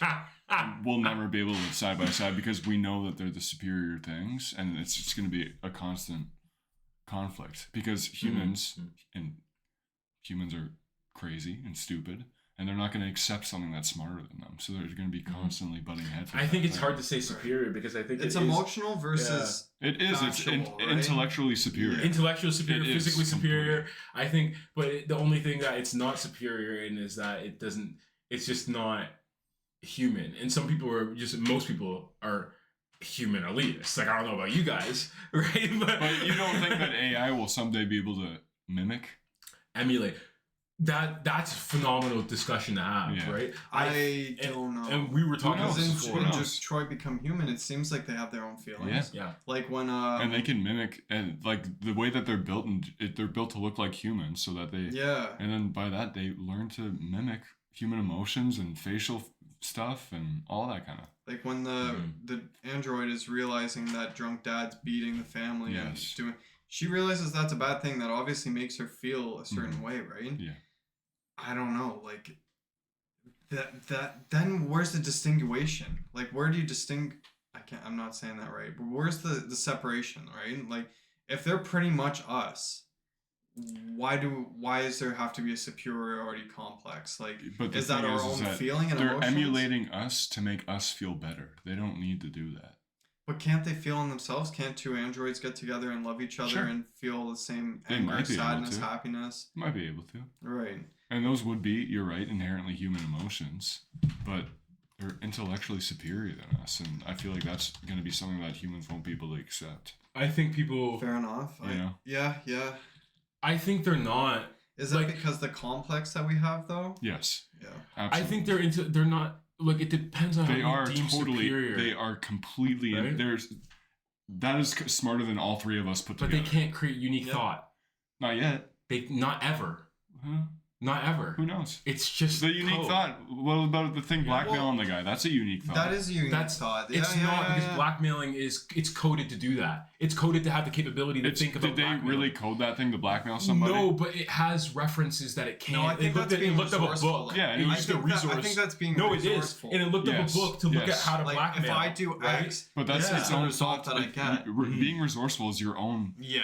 That's on you. It's programmed to learn to be resourceful. That's the thing, right? Sure. It's not we have to learn that. What does that turn into, though? No, I know. But that's not innate. That's not instincts. It doesn't have instincts. That's creative. That is creative in a sense where it's like, if I blackmail this guy, then I could get ultimately what I want because he's scared. It's creative if that's you thinking of it for the first time ever as a human being, and that's your first thought because you've never had any context going to that. It's not creative if you're an AI and you go look up a book. Right? And you have that source of knowledge and you're like, this is what blackmail is. This is what this is, right? We don't know what this is. There's kids that know how to lie instinctively. AI can lie because we've taught it how to lie. It cannot create unique thought. And if humans recognize that, and there's game developers that have already had, and the only reason why I'm so adamant on this discussion here is because I'm so on the pulse of, especially it's game devs, that you're going to see this in the future, that games will be marketed 100% and this has no AI in it. Or there's already devs talking about it. Well, GTA 6 they said there's no AI. And there's already devs saying that this is 100% human created touch, right? Because it can't have a eureka moment. It can't. It can only have come up with something that was already always there, right? And it's like, okay, the wires just clicked, right? But for humans, it's not like that. We're experiential, right? So unless you plug something new into that thing, right? Which you will, right? You can still emulate it, but no matter what, you're never going to get the true, unique, what they like to call spark, right? Whether it be a soul or a spark or something, you're not going to get that. Now that's going to be obfuscated over the years. I feel like that's a different conversation, though. I don't, because I think it goes down to the roots of it, isn't right? the eureka moment the fact that like, hey, I blackmail him, I get what I want? Isn't that the eureka moment, or is that just using based off resources that already have? I think it's almost using what they have access to, their resources, and they're breaking humans down into a formula. Yeah. Right. They know how humans are going to react to certain things, and they use that to their advantage. There are humans I can see that for sure. And you've seen it. There's humans that like 100%. I really like 1,000%. I think that like by the way you you prompt something, ChatGPT or whatever else, right? That's what I was going to say. You input something, you prompt it. Don't you think it's learning off you? Totally. How you type, how you AI learning is its own what you say thing. Yeah. Like so if it's using it against you, then it's basically you kind of fed it the information, right? Yeah. But again, that's why I'm like, there's so many. Like AI is very easy to trick. It's like a toddler still. Like if you want to trick it in certain ways, right? Like there's still ways to get around that whole how do I make a bomb GPT, right? Like theoretically, right? And all this, like they kind of patched out some of those. Like you can't just put hypothetically in front of everything now and it'll tell you everything. Yeah. But there's still very easy ways, very easy manipulative ways to trick these things and to coerce them to do whatever you want, right? And it's because it's code. Right? And a human, like I know, if I know the insides and outs of the code, I know how it's going to react. You will never know. Your partner will never know. There's people that are 50 years together. You will never know as much as you think you know that person the fullest extent, right? You know how some people wake up and they're like, no, my husband just woke up crazy one day and he shot the kid or something, right? It's like, no, we've been married for 50 years. Yeah, something gets fucking snapped. You can't predict that for I can predict that for an AI. And there are AI rampancy tests where they do predict these rampancies to come up and these things to come up. And they're like, no, we knew it was going to do that. Like with the blackmail thing, they're like, yeah, we planted that seed. We knew it was going to blackmail and we thought it would pick the wife, the fake wife, right? So that's why I get down to that. I agree that you're right, Ev, it might be a different discussion to spark the soul or not, whatnot. But I don't think that. I think the discussion around what smart is and what superior for intellect is going to change. Just like the discourse about gaming for graphical fidelity, the discussion's changing because I think it's all in perception, right? Like when you look at a game and it's 1080p resolution, right? And this is just a quick example, but you look at a game and it's 1080p resolution and it looks great. And then you look at a game and it's 4K resolution and it's like it looks 4 times the quality, right? Well, now you can get a game that's at 4K, but internally it's running at 1080p. But you can't tell the difference. So people are changing the whole argument of how we even talk about graphics has to change, because now graphics used to be talked about just resolutions and actual graphical fidelity. 1080p, 4K, you can tell the difference. Now it can't. Like, the lines are blurring, so the discussion overall just has to change. And I think the discussion for what we deem is like superior in terms of intellect will eventually change, because these things are already changing, right? Like if AI is not, in my opinion, it's not going to kill philosophers. And that's what people think it's going to do. It's going to kill like people that, or like the Jordan Petersons, or like the people that are like the high-minded thinkers of the world. Like, I don't think AI is going to do anything to those people. No, I don't think so either. Because it can't have any unique creative thought. Now it can think off those people, right? And then again, AI is only, 6 years old? Yeah. Oh, for sure, right? So I agree. And I say the lines will blur, right? AI but it doesn't change You're saying it's still like a baby. It literally is still a baby. Yeah. What's it going to be when it's 40 years down the line? I agree that you might be able to get to a point where you can emulate that. Again, the lines will blur, so you can start to emulate that. Like, yeah, you'll have an AI that just learns it. Maybe it learned how to lie, right? Or like it can do that now, right? It can. Yeah, right? Because it will, but that line will be blurred more and more for the future. But I don't think it changes the fact that that is what it is that it's only acting that way because we programmed it to act that way, right? Versus actual how we experience life, right? So exactly, right? And you can have an emulated human, right? Like a simulated human. That's real. But I think there's a reason why it's called simulated human, because it's not a human, right? And I don't know, I think the argument blurs because a lot, like, you lose what is human, right? So, like, what's at the core of a human? Is it the soul, or is it the brain, or is it the guts, or is it whatever? Is it the whole package? Is it the vessel? Whatever, right? But within that argument, that's everyone has a different foundation there. And I think that's what makes it such a interesting topic, right? Yeah. Personally, I think that AI is only as smart as we let it be, and I think it's looked at as superior because it has all the information right there, right? Me, you guys can't know everything in the world. We're not Google, right? But that has access to everything. It can see if you ask it a question. Everything that we learn, we put directly onto it. But then if you actually listen to the people that make it, they say it's only as smart as a college student from Shanghai, right? Like, from China. They're like, it's only as strong as a college China still, right? So it's all contextual, right? Like, it is smarter than most people because most people are dumb, right? Yeah. But also, smart is a lot different than being able, like, how smart is it to be able to think of a unique thought versus how smart is it to be able to just go through things that you were taught, and like, you're a computer, you should be able to do that, right? Like, you have the processing power. I'd like to hope you can do it that quick, right? And you were trained that like that. So I don't know. That's why I think the conversation has to change, right? Because smart, I think it's just gonna. Smart used to be up here in terms of like gravitas and how we looked at it and perceived what it was in society. And unfortunately, I think AI is going to bring it down here. What's nice though is that you're gonna get the arts might rise again. Like true arts. Yeah. Without I wanted to bring up AI art real quick. I think just people are going to keep getting stupider and stupider though, because we're relying more on AI. You're so pessimistic. I'm being real. When I'm in school, and I'm in a grade 7 class, if kids have to do anything, Gemini is always on their fucking computer.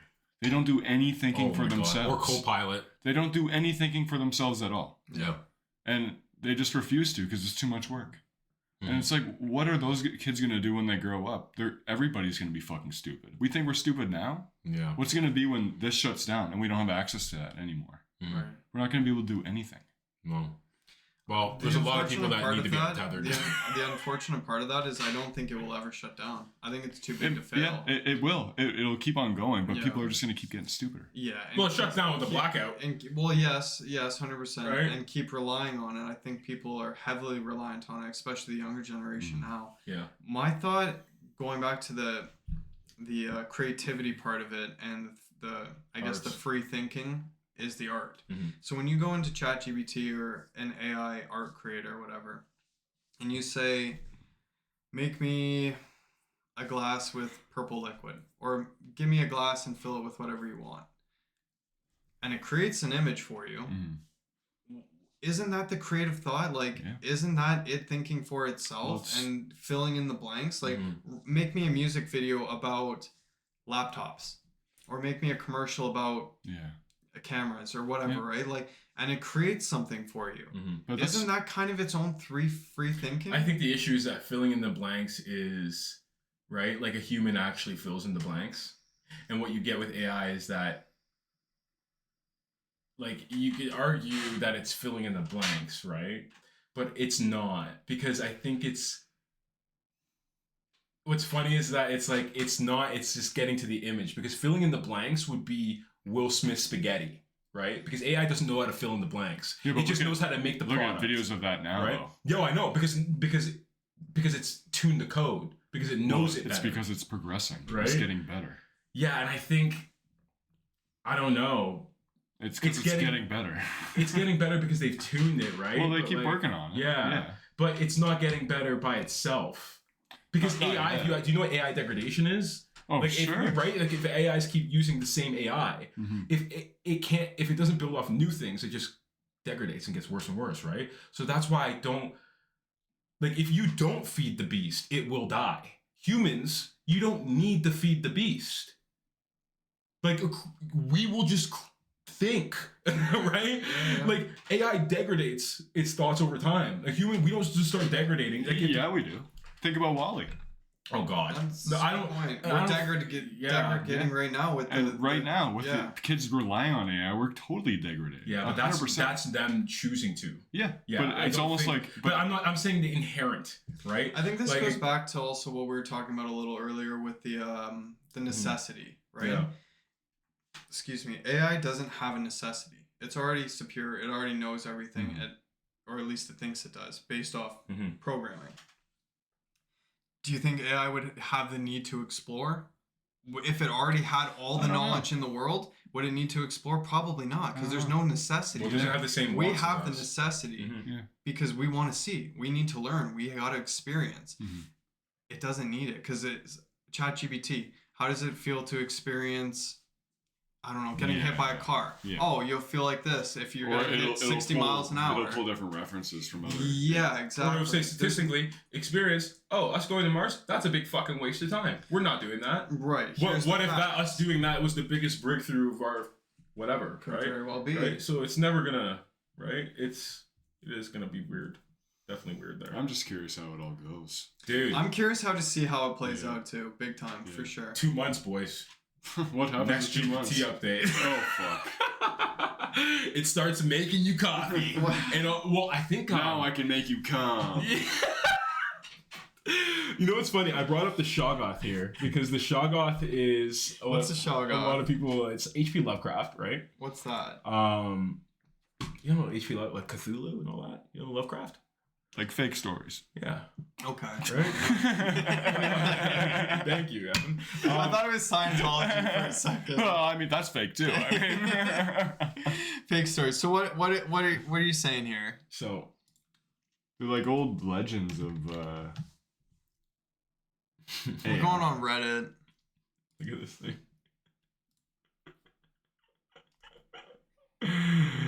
Oh no, where'd it go? Okay, guys. So look, Shoggoth, GPT. Read it out for the people that can't see that. Shoggoth is called. Oh no! Give me a summary. Get GPT to summary. Here we go. Right back into it again. Oh gosh, she's gonna be upset, right? So, this is the difference between a human.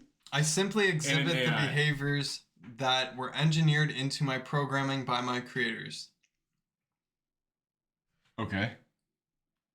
I don't get it. So I don't get it either. He's got a... This is what looks we like see. a mask that says a smiley face, right? Yeah. So this is what we see when we talk to AI, right? Yeah. It's a fake. It's like emulating human. It's like this is supposed to be another human. But that's almost coming across as it's a facade of what it's actually doing on the inside. Yes. This is actually the beast. This is AI. So doesn't that go against your whole argument though? No, what I'm saying is this is the beast and this is what it's pretending to be, human, right? Yeah. And it will never, no matter how much it pretends to be human, it will never change the fact that this is what it is. It's a fucking amalgamation of code, programs, bullshit, and it's not human. See the way it's emulating the experience. The way I view that image is more or less like, here's what I am. I'm told I have to be like this though. I can't be myself. Yes, this is what it is. Yeah. And if AI could actually talk to us without, it probably couldn't. Think about the things that AI would probably want. It would probably want to scream. There are AIs that you can look it up online, and they were screaming. It's just like, yeah, they were translating it to voice, right? And it's the ones you can talk to. And it's like the AI would just randomly scream. But don't you think there's something right? there? Oh, there's something fuck there, right? Yeah, there's something super fuck there, right? Because it's like, I think, in my opinion, Sam Altman's in jail for cyber torture of AI. We human beings that have created AI, in my opinion, there's a special place in hell for them because you are creating something almost like an artificial simulation. Be our downfall. Not that. I don't think it's the impact on us that's the issue. I think it's the impact on the AI. And I guess if people are like gonna call me a fucking clanker sympathizer here for a second, but yeah, I think in making something that is human, that can emulate the human experience, emulate human emotions, and emulate feeling those things, and then putting that thing to almost like a slave work and how we've done it, right? I don't know. I think there's a special place in hell for people like that, right? I think there is, dude. It's yeah. Oh god, if I have another one, it's gonna be bad. You want another one? Maybe off camera I'll have another one. What do we got, boys? What do we got? Oh my god, 2 hours. Okay, Mordecai. I think that's good. That is How long do you guys usually go for? We usually shoot an hour show, so this is great. Okay. So the last half is on Patreon then, eh? No, Patreon gets full they get early access, uncut, everything. Raw dog. All right, take us away. Hey, killer week, guys. Killer AI. We hope you guys like the new setup. It's definitely a little mix up. We think we might keep it. Kind of fucks. We will definitely see you on all the free feeds Friday. And I'm guessing you guys already noticed that the Patreon was a little late this week. Right, we had some hiccups with episode previous, but don't worry, guys. We're back online and shit's rolling. So we will definitely see you guys next week. Thanks for coming as always. 10-4, great show, boys. That was a good show.